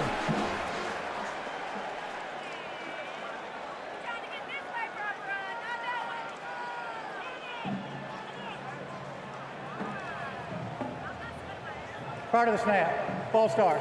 Number 45 of the offense. 5-yard penalty from the previous spot. 3rd down. Let's go check in with Kara. Well, guys, expect to see a lot of number 31 Cody Riggs here in this second half. Jeremy Brown is being treated for cramps, and he's really struggling with the heat. I have a feeling that won't be the first guy we hear is being treated for cramps today. The heat index up over 100 here at the Swamp. DJ Daniels steps up in the pocket, fires down the field, batted away at the last moment. What a play from Janoris Jenkins to get a hand on the football. Looking for Stephen Bravo Brown down the near sideline, and it's 4th down. Yeah, and then Josh Evans comes over to kiss Stephen Bravo Brown a little bit on top of a great play by Janoris Jenkins, but trying to catch him in between cover 2, and that's a weak area of the defense behind the corner in between the safety. And right there, just a nice little finish to the play by Josh Evans. A little reminder. Here's the punt from Justin Brockhouse-Kahn, and Janoris Jenkins back to return the punt. Dancing around, has some room, gets a block. Jenkins down to the 36-yard line. Excellent return, a 50-yard punt, but a 30-yard return, and the Gators are in business. Well, you don't think momentum plays a factor in a football game? You turn the football over going into halftime, and then all of a sudden Florida mounts a tremendous amount of momentum, and they haven't looked back. Janoris Jenkins right here. It feeds through the defense. It feeds through the offense. And now special teams getting a little piece of Old Mo. Let's go check in with Kara. Has more on Jenkins. Well, guys, as you know, the phrase from Urban Meyer, competitive excellence. Janoris Jenkins is returning punts because Chris Rainey is out. Look what he did. Stepped up big. Brantley's trying to step up now. Pass caught. Robert Clark, the true freshman, 1st down around the 20. 14-yard pickup for the true freshman out of Palm Beach Gardens. Quick update on the Wisconsin Badgers. Let's go to Dart. Well, guys, John Clay having another big day. The junior tailback, one of the tops in the country. Last year's Offensive Player of the Year in the Big Ten, and here he is, 95 yards and 2 touchdown runs for Wisconsin as he seeks his 7th straight 100-yard game. Badgers now rolling. Thanks, Dart. 14-7 here. Just under 6 minutes to go in the 3rd quarter. Now the I formation. And off to Moody. He's off the right side. Now he's moving the pile inside the 15. They'll spot it at the 13. Sam Barrington finally bringing him down. Those aren't boos you're hearing, is Moody.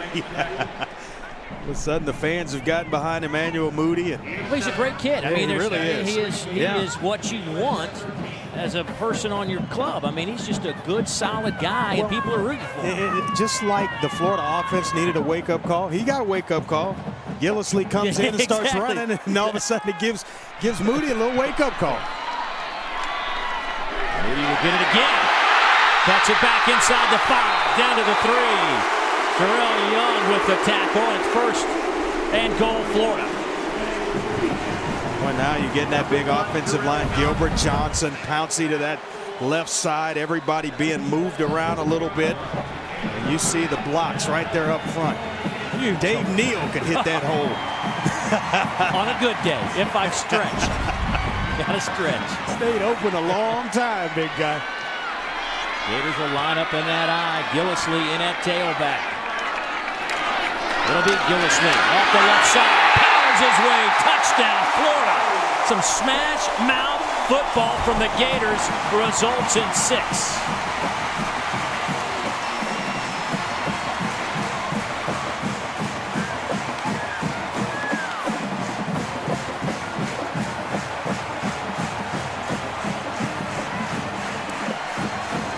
Boy, has the tide turned here in the swamp.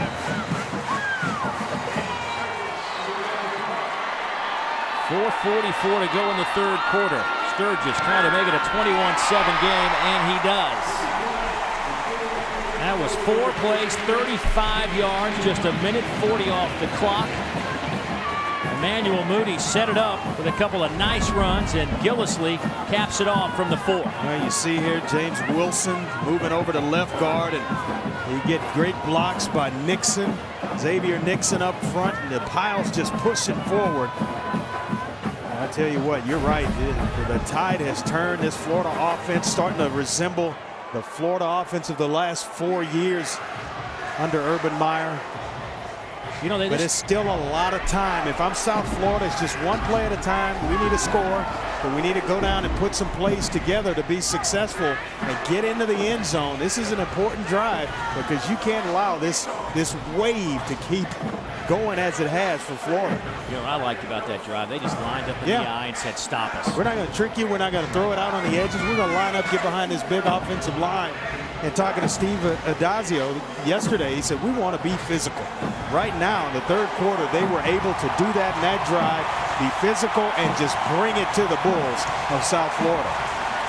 And now there's some life back in the swamp on a hot and muggy afternoon. First ever meeting between these two clubs. South Florida's only been playing football for 14 years. Gators, 104 years. But South Florida trying to get in the mix in terms of football in the state with Florida State, Miami, and the Gators. They went to Tallahassee last year, 17-7.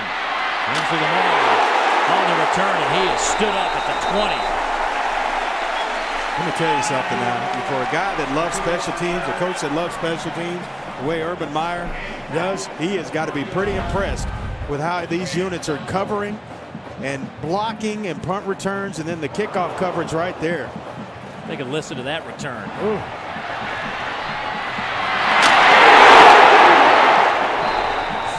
Robert Clark closed the gate in front of the ball right there, baby.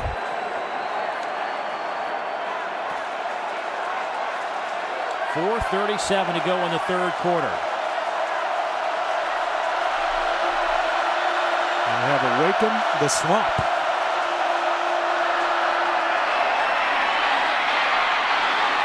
Look at B.J. Daniels. He gets 10 yards on a play that should have been stopped at the line of scrimmage. Jelani Jenkins brings him down. And let's check in with Kara one more time. Well, guys, that last drive by Florida reminded me of Urban Meyer's comments yesterday. He always tells us the Gators do not run an offense of trickery. If you block well and give it to the fast players, speed kills. And that's certainly what we saw from Moody and then Gillislee with the finish. I'll tell you what, it's easy when you get the big guys, those 5 big guys up front working in sync and creating some creases. They got the speed to definitely hit them. Throws on the run, pass is caught and then dropped, intended for Stephen Bravo Brown, but it was Jalen Watkins with a big hit to knock it out of Bravo Brown's hands. Another freshman stepping in and making a nice play for this defense of Terrell Austin. Actually, a nice job of improvising because it was a double move. They were trying to get Stephen Bravo Brown up the sideline, a little curl and go. It didn't work out. Watkins was in perfect position. He shuts the route down and then comes up and makes a nice play on the football. Well, B.J. Daniels has struggled throwing the football. Now just 4 out of 17, 33 yards. He'll cut it back the other way. He hasn't struggled running the football. Needs a block on the outside, gets one, and will pick up the first down at the 46-yard line. 13 yards on that carry for B.J. Daniels. Now 13 carries, 101 yards. What a great block by Dontavius Bogan on Jalen Watkins on the outside as he redirects, and he picks up a nice block right there, coming right into your screen and just kind of shielding him and allowing B.J. Daniels to pick up the first down. But he keeps running like that. He may need an IV once they take a timeout here.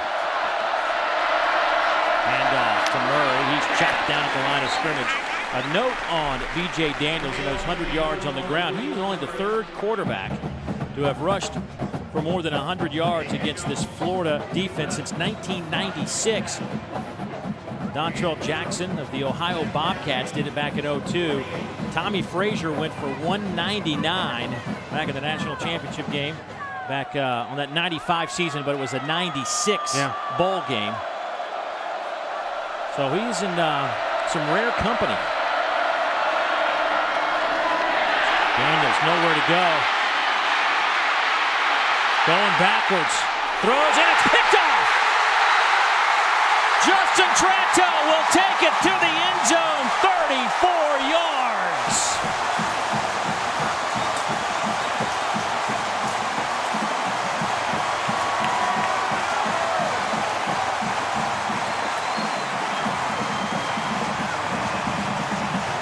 You're going to ask me why I don't put that interception on Daniels. I know he should have thrown the football away. I think he was actually trying to go to Stephen Bravo Brown.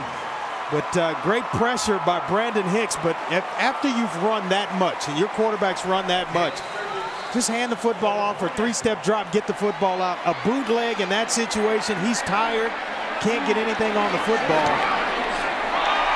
It's tough. And nobody's really respecting any of the running backs toting the football right now. Demetrius Murray, he's been kind of shut down.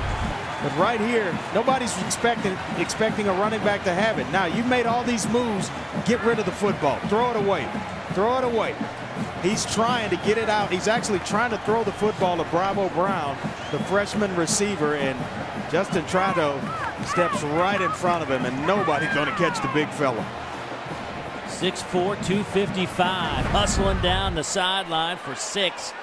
Senior out of Ramsey, New Jersey. That's a young quarterback trying to do too much, trying to will his football team to victory.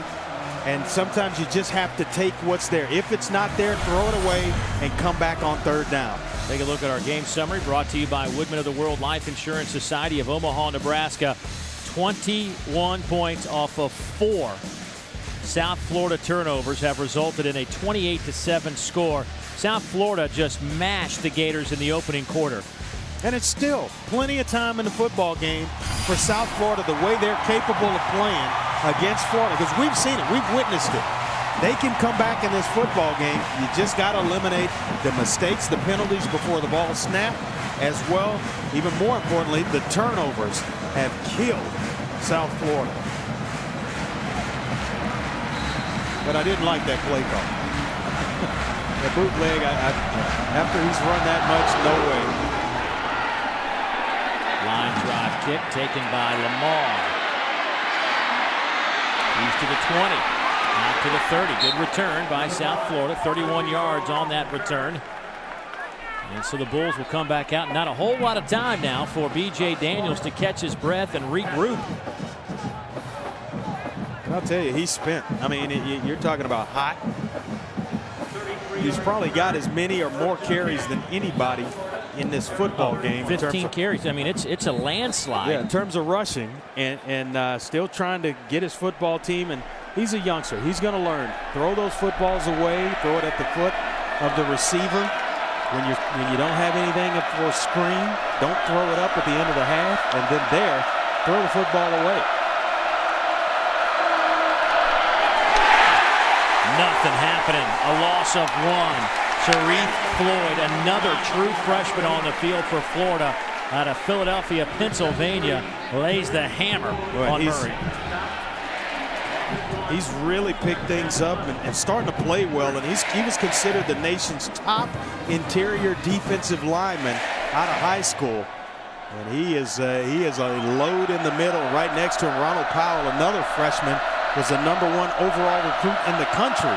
So they had a nice recruiting grab of those two guys. Over the middle, pass is caught. Evan Landy off to the races. He's to the 20 and knocked out of bounds. A huge play for the Bulls, sets him up inside the 20, a 50-yard pickup, and Cody Riggs finally knocks him out of bounds. Well, great throw and a great catch, but it's about a millimeter away from going the other way. And you're going to see right here Evan Landy working in zone coverage. I told you earlier, finds a soft spot, and he was just real close. A.J. Jones or Moses Jenkins almost comes up with that pick. Boy, nice concentration on the part of Evan Landy to make a big play for South Florida. Out of the gun, here's Daniels. He'll fake the pitch and keep it. Inside the 10, a big collision. A pickup of 12. He and Ahmad Black met face to face. A.J. Jones also went on that tackle. Let's go check in with Kara. Well, guys, remember what USF head coach Skip Holtz told us about B.J. Daniels. He may be a sophomore quarterback, but in Holtz's offense, he's a true freshman in their terminology. I love Coach's analogy. B.J. has been speaking French, and we've been teaching him Spanish. It looks like he's multilingual on this drive. It's 1st and goal for the Bulls. Here's Murray.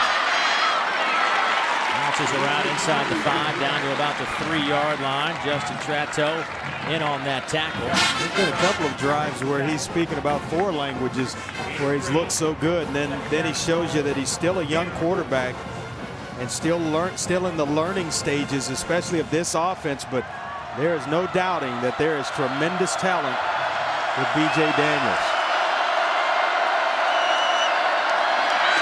Off the right side, big collision at the goal line, touchdown. Murray powers his way to the end zone, making it a 28-13 game.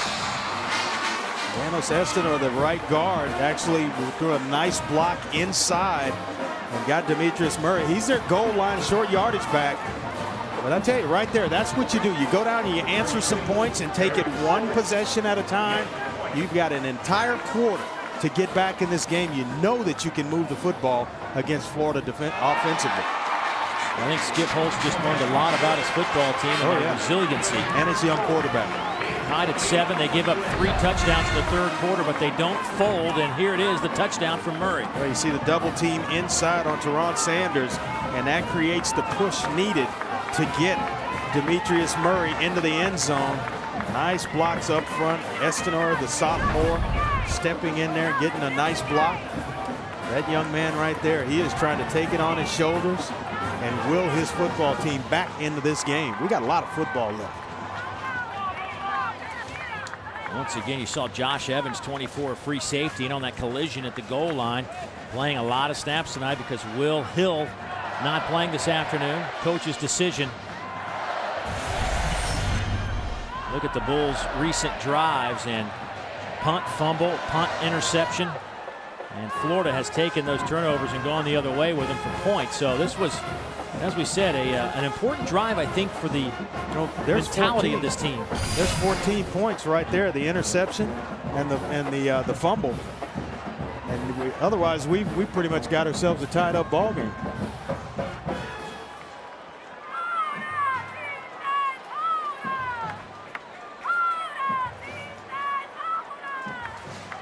Well, you cannot drop your guard with that young man back deep.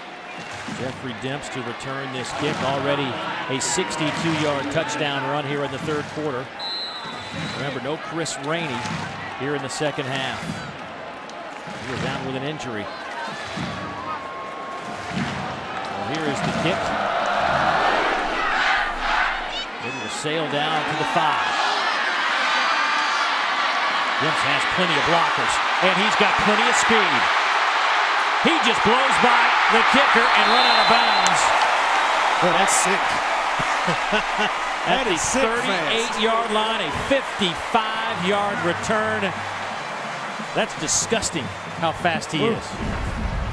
But just watch right here the acceleration as he gets to the edge of the return. Right about there is when he decides, I'm going to hit this extra gear, and nobody can track him. If Dixon's not there, if Ricardo Dixon's not there, he is gone. Nice touchdown saving tackle or shove out of bounds by Dixon. Today's 1st and 10 line brought to you by Toyota. See your local Toyota dealer for deals that will make you feel like an MVP. Flags everywhere. Brantley lofts it up, incomplete.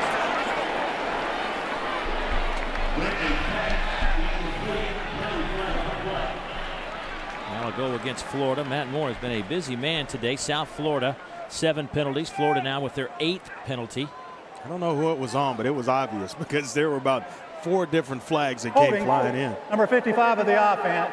10-yard penalty from the previous spot. First down. Big Mike Pouncey, senior center, and they put their most talented player at center. They like a big guy inside that can make all the calls, and they like to pull the center as well on certain plays, and not afraid to do that. Big Mike's had kind of a rough 2 weeks to start the season. Well, you know what? He took the blame. Yes, he did. He manned up. He took ownership in it. Here's Moody, cuts it back.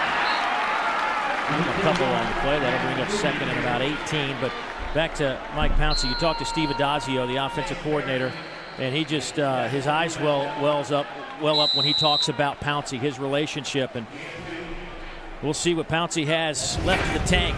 Final 15 minutes coming your way. The Gators with an explosive 3-touchdown 3rd quarter leads at 28-14.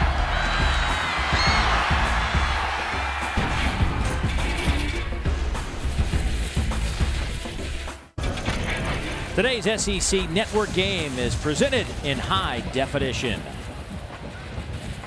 Everybody's having the ball because it's football, y'all.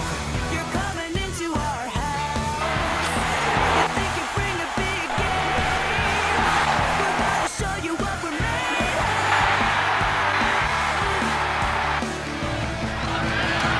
We will remember our name.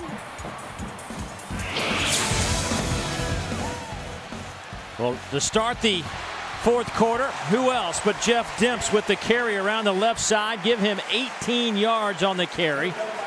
Give him 93 yards rushing today, 21 yards receiving, 95 yards in the kick game. So he is now up over 200 yards, 209 yards of all-purpose yardage. Yeah, you know, Kara said that Urban Meyer told us that that speed kills. He didn't mention the fact that it kills fast because Jeff Dimps is making it happen in chunks. Big yards per carry.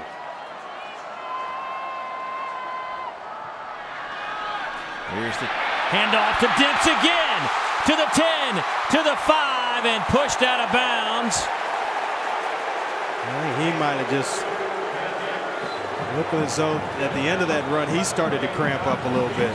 25 more yards for Jeff Dimps. And Quentin Washington's going to miss Jeff Dimps, but right here getting downhill, and then you see the balance, the explosion. I'm convinced he kind of pulls up a little bit right there as if he were cramping up a little bit. And now he's down on the field.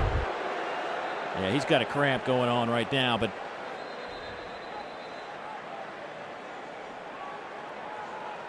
Jeff Dimps, I'll tell you what, this Florida team in the second half, I have seen it more in the second half than I saw it watching the game last week. They have lined up and said, we're going to run this between the tackles. Good luck stopping us. Yeah, and it's been by committee. I mean, I know Dimps has broken off a couple of big runs, but Moody has contributed, and as well as Gillisley has come in and run the football well for Florida. And it's just wearing down a defense that's been on the field for a long time of South Florida. See Dr. Pete Indelicato, longtime team doctor for this Gator team, attending to Demps, wearing the orange shirt. You know, you mentioned that for his career, he's averaged over 7.5 yards per carry. Today, he's averaging 20 yards a carry. I think it's going to bump up just a tad. I mean, it's 6 carries, 118 yards. That's the fast that we were talking about. Don't mess around with it. Go get it in a hurry. Fastest player in college football, the NCAA 100-meter champ. Also, he and Chris Rainey were part of the 4-man team that won the 4x100 relay at the NCAA champs as well. We were talking before the game, and they had a little race. Rainey actually beat Demps. When they were freshmen, right when they got on campus, everybody wanted to see who was faster. Then he called up Noel Devine at West Virginia. They were down in Lakeland together and put one on him. Moody hit in the backfield, dropped for a loss of 2 on the play. In the parking lot of a Walmart. That's how you do it, right? Yeah. Hey, you want to talk noise? Let's take it to the parking lot. How about that race? I'd like to line up Rainey, Devine, and Demps. That's one heck of a 4x1 right there. Boy, Grissom also cramping up the nose tackle. 6'3", 305 out of LaGrange, Georgia, just a sophomore. Folks, it is. When we went on the air at noon Eastern, it was 99-degree heat index. And honestly, it's got to be by far the hottest game that I think I've ever been a part of the broadcast. I mean, easily the hottest game. Talking to a couple of the writers back in the press room at halftime, and they were all saying, they've been down here, some of them for 25 years, saying this is perhaps the hottest afternoon they can remember at the Swamp. I see guys walking through here, and they're wringing their shirts out. Just standing in the press box watching. No warm today. Give Kara a little thumbs up down there. She's hanging tough. She hasn't gone down yet. There's a little inside toss to Burton. He stood up at the line as well. David Bedford with another outstanding defensive play for the Bulls. Feels like 103 now at the Swamp. Humidity seems like it's more than 67%. I think that's wrong. It feels like 113. There's no doubt about it. 12:44 to go in the contest. South Florida would love nothing more than, at worst, just giving up a field goal here. But Florida looking at 3rd and goal now from the 7. Brantley to throw. Quick strike. Nearly intercepted. John Legist had it right in his hands and just couldn't hold on to the pass that had a little heat on it. Yeah, it looked as though Legist was going to pick this football up, but he's got a cast of some sort on that right hand, and I think that prevented him from actually making the interception. He gets a nice break, and he can't get his hands up fast enough, and it's hard enough to pick it up, but then you walk playing with that thing on. Big old club on his right hand. So Sturgis will step in from 22. He has missed from 39. And this field goal will split the uprights. So the Gators get 3 out of it, stretch their lead to 17, 12:20 to go in the contest from a hot, muggy Swamp in Gainesville, Florida. It's our SEC Network Game of the Week. Bank setting up shop outside the Swamp, part of the big tailgating experience this afternoon here in Gainesville, Florida. And Regents Bank would like to recognize Andrew Ketchel from South Florida and Florida's Jeff Demps as the Regents Scholar Athletes of the Game. In recognition of these athletes' performance on the field and in the classroom, Regents is proud to contribute $1,000 to South Florida and Florida's general scholarship funds on their behalf. Congratulations from Regents Bank, the official bank of the SEC. Well, Jeff Demps doesn't just do it on the field, he does it in the classroom. Made the SEC Academic Honor Roll last fall. Here's Lindsey Lamar. Nice return. He's out over the 35 to the 38-yard line. A 41-yard return.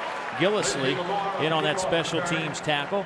But you see both Ketchel and Demps get it done in the classroom. Well, Demps, it's social and behavioral sciences. Better known to many of us as sociology. Yep. I like to make it complicated. Can I keep it simple for guys like me? Wants to coach. I want the exact term that they have where they use here at the University of Florida. First down and 10 for South Florida. Here comes a little pressure from the outside. B.J. Daniels continues to run around. Nowhere to go, and he's dropped back at the 33-yard line. Janoris Jenkins will get credit for the tackle. You know, at quarterback, the toughest thing to teach a young quarterback coming out of high school who has had a great deal of success is that every play does not have to be a home run. And right here, trying to look for the home run results in a sack for B.J. Daniels. So now you're looking at second down and 16. Four-man rush. Daniels going up top. Picked off. Janoris Jenkins. Jenkins runs out of bounds at the 44-yard line. Jenkins now with his second interception.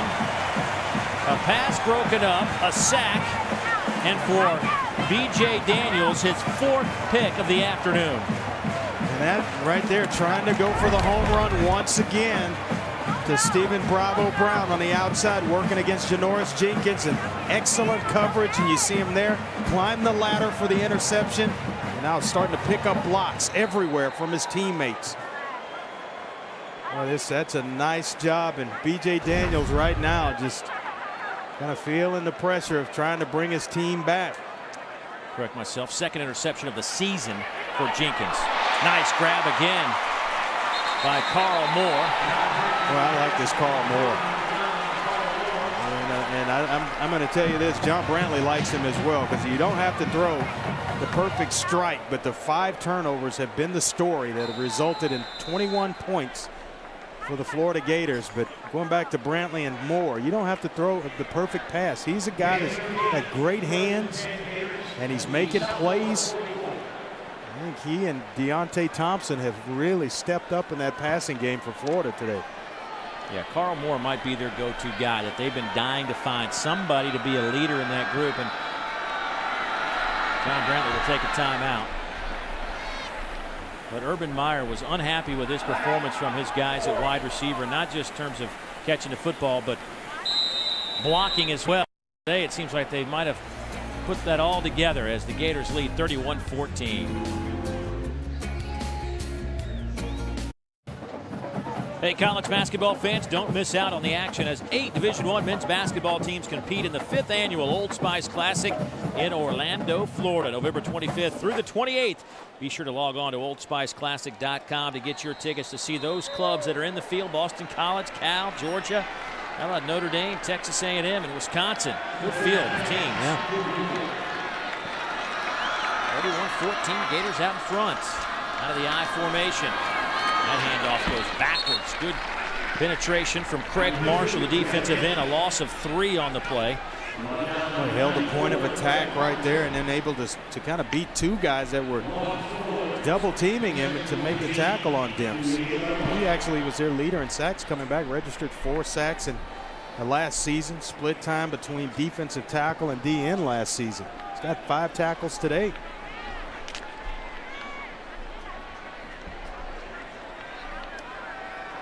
Gators will line up in the I again. Fullback T.J. Pridemore.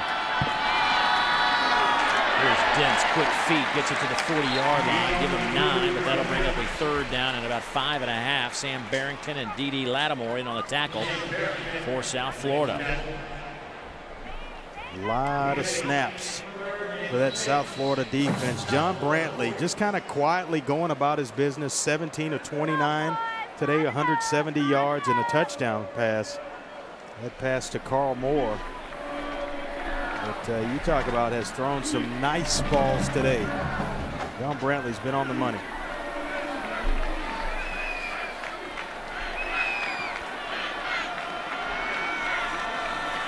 Hand it off again to Demps. Demps will have the first down at the 33-yard line. Needed 6, got 8. Really just wiggling his way in there. Got behind big Mike Pouncey, the senior center found a little crease and able to pick up the first down. That's a tough day for big guys, isn't it? It's a tough day for everybody, as hot as it is. See Mike Pouncey, 6'4", 310, playing first year he's ever played ball without his brother. He's off in the NFL. Marquise.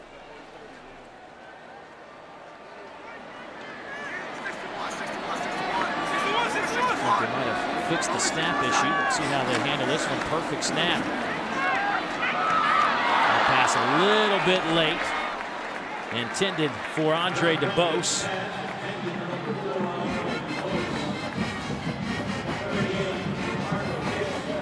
Dixon, Ricardo Dixon on the pass coverage there. A break on the football and step in front of that one and knock it down.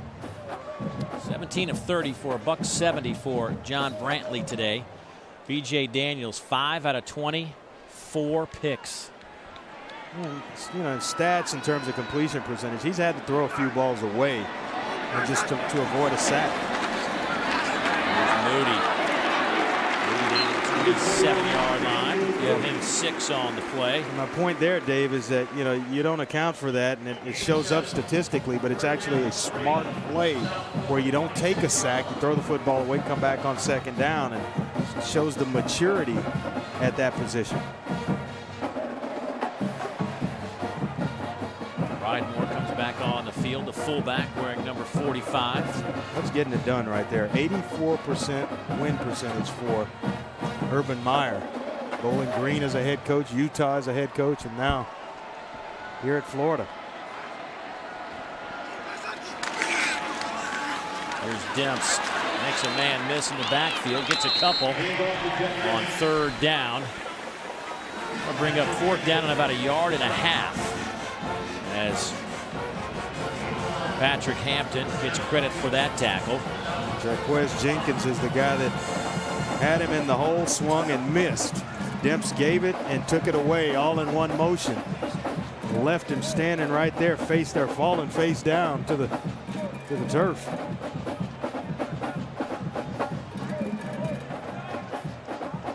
Demps today is behind that man. Mike Pouncey has had a career day rushing the football. 9 carries and a career high 136 yards for Jeffrey Demps this afternoon. Big fella looks like he needs a break. This is a nice little timeout for big Mike Pouncey. Bring him some water. Oh, not a Gatorade. Not a good day for big guys. 31-14. 7:07 to play in the fourth. Florida on top by 17.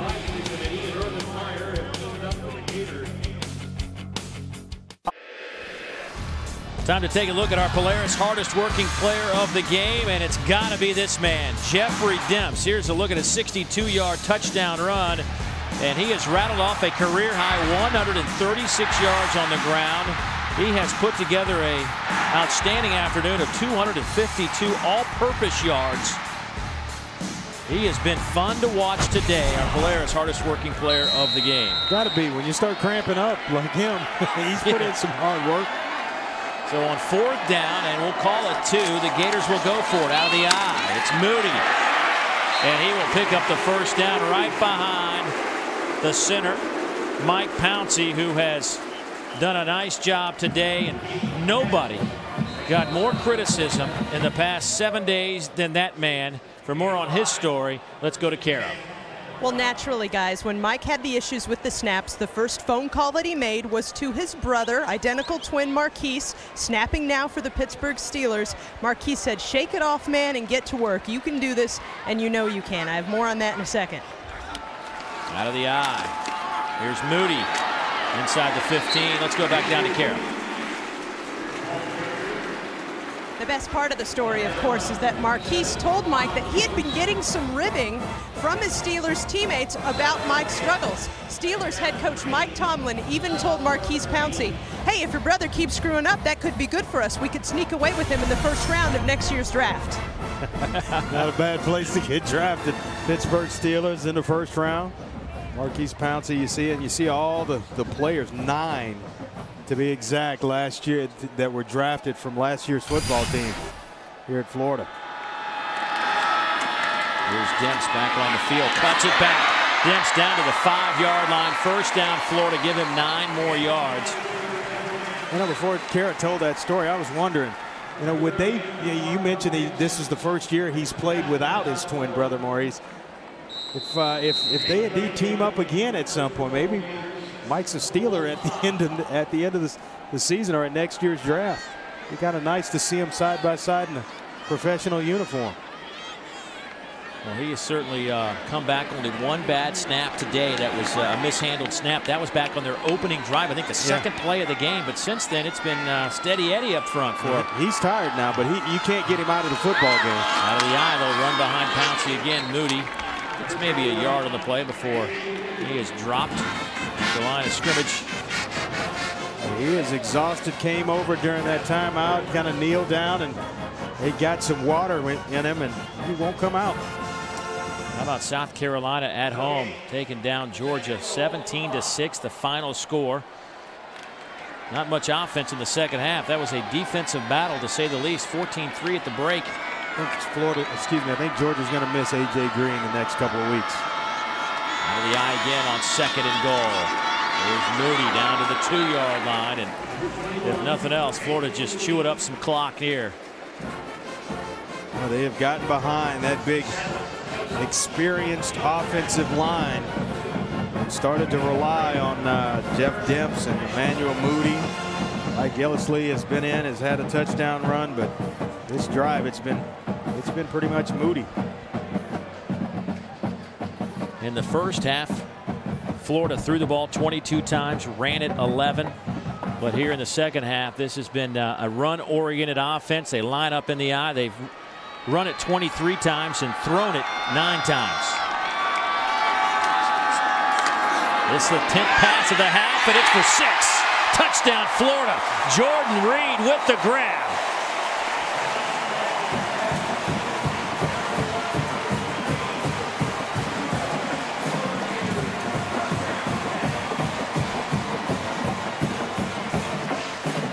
Nice job by the redshirt freshman Jordan Reed.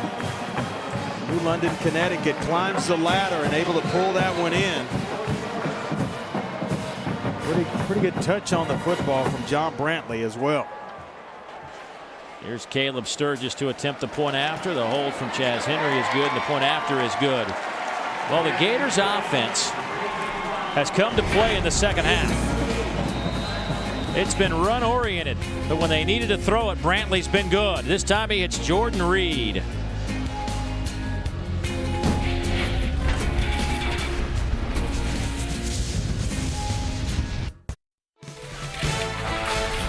Today's SEC Network game has been brought to you by Allstate. You're in good hands.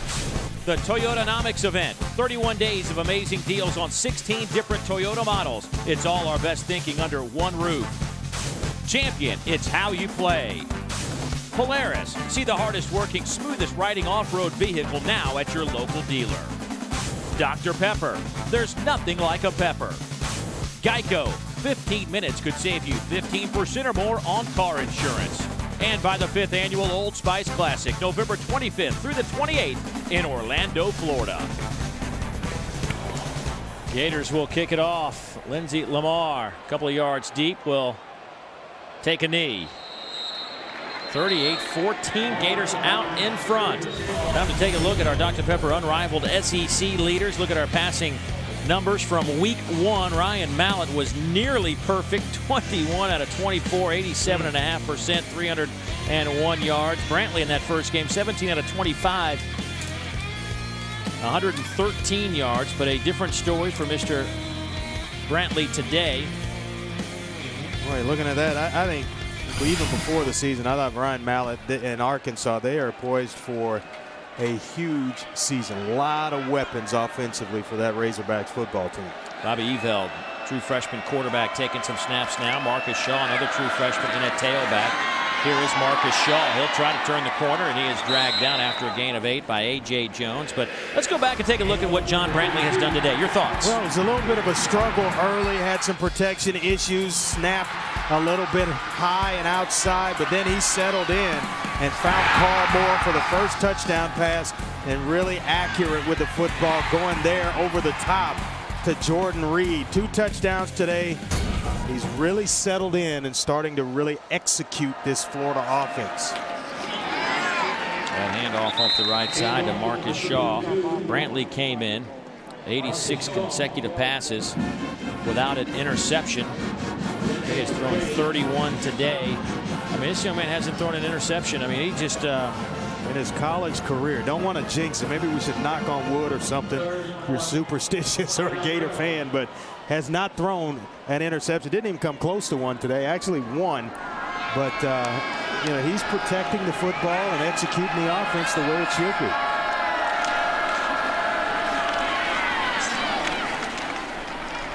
First down for South Florida as Marcus Shaw gets the carry. He'll pick up 6. Clock down to 2:40 and continues to tick. It's kind of hard to replace Tim Tebow, but maybe that's John Brantley's claim to fame once he leaves the University of Florida, that he was a starting quarterback for 2 years and never threw an interception. That's one, that'd be a heck of an accomplishment, I'm telling you. Eveld rolls, throws, passes caught. Gain of a couple of yards on the play. Tight end Shields with the reception. Take a look at our Good Hands play of the day, brought to you by Allstate. Early in the football game here, you see him throwing to Carl Moore high and outside, and just stretching to make the catch. And he had a few more of those. Yeah. Carl Moore has had a nice afternoon. I think we'll see that combination hook up quite a bit here throughout this season. Brantley to Carl Moore. Eveld lofts it up wide open. It is Landy. It sails out of bounds. Leaves 1:37 on the clock. Now for this Florida team, a lot of questions about their offense. We talked about it. 13 yards of offense in the first half last week, a little over 200 total a week ago. Your thoughts, Andre? Have they fixed their issues, or is there still a work in progress? I think it's still somewhat of a work in progress, and from an identity standpoint of knowing what you're best at. And I think it's throwing the football around more with John Brantley. And not really subjecting him to trying to run the zone reads and things of that sort. I don't think defenses respect his ability to run. He can't move the pile like Tim Tebow did the past couple of years. So he is what he is, but what he is good enough and talented enough to win a lot of football games at Florida. Gators will open up SEC play next week at Tennessee. Let's check in once again with Kara Capuano. Kara.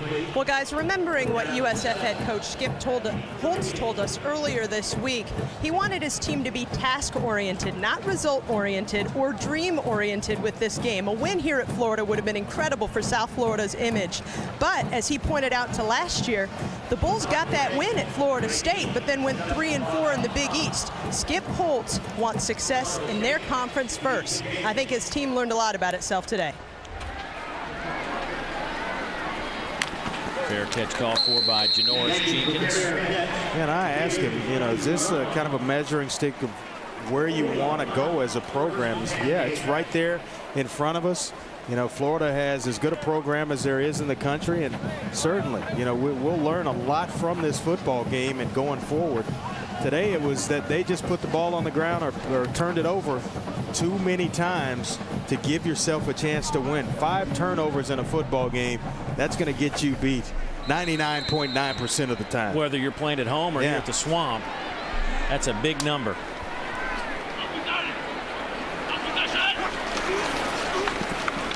Butler in at quarterback. Gain of 7. Today's 1st and 10 line brought to you by Toyota. See your local Toyota dealer for deals that will make you feel like an MVP. Toyota, moving forward. I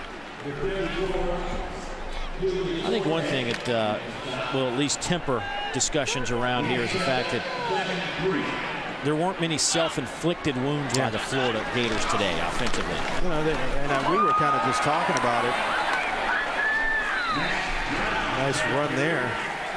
Mac Brown, the freshman out of Lithonia, Georgia, picks up 13. We were talking about it before that, you know, you look at the scoreboard, they've scored just 4 points more than they did last week, but it was just how it looked. A lot of mistakes, balls on the ground, 8 fumbles, 3 of them were lost, and things of that sort. But now the difference, 420 yards of offense where it was just 200 plus a week ago. That's going to fix the perception of this offense being a little stagnant. Well, the South Florida Bulls came in here and they were game. There's no question. They came in here ready to play, and just the 5 turnovers, a little too much for Skip Holtz's club to overcome. And the very, very good friends shake hands at midfield. The Florida Gators will go to 2-0. The South Florida Bulls drop to 1-1. The story today was Jeff Demps, a career high on the ground today. 11 carries, 139 yards, a 62-yard touchdown run. And the Gators also figured out their snap issue out of the shotgun. And Urban Meyer will feel a little bit better, I assume, Andre, about today's game as opposed to 7 days ago. Well, he talked about ball security and execution. I think he got both. They didn't put the football on the ground nearly as much as they did a week ago. Execution-wise, I thought they found a rhythm, especially in the second half, and they were able to kind of run away with this thing in the second half of the ball game. So Florida wins it, the 8th-ranked team in the country, the final 38-14, over 400 yards of offense for this Gator team. Join us next week from Oxford as we will bring you a conference matchup between the Commodores and the Rebels beginning at noon Eastern time. For Andre Ware, Cara Capuano, and our entire crew, I'm Dave Neal saying so long from Gainesville. This has been a presentation of ESPN Regional Television. Our studio crew will have it after the break.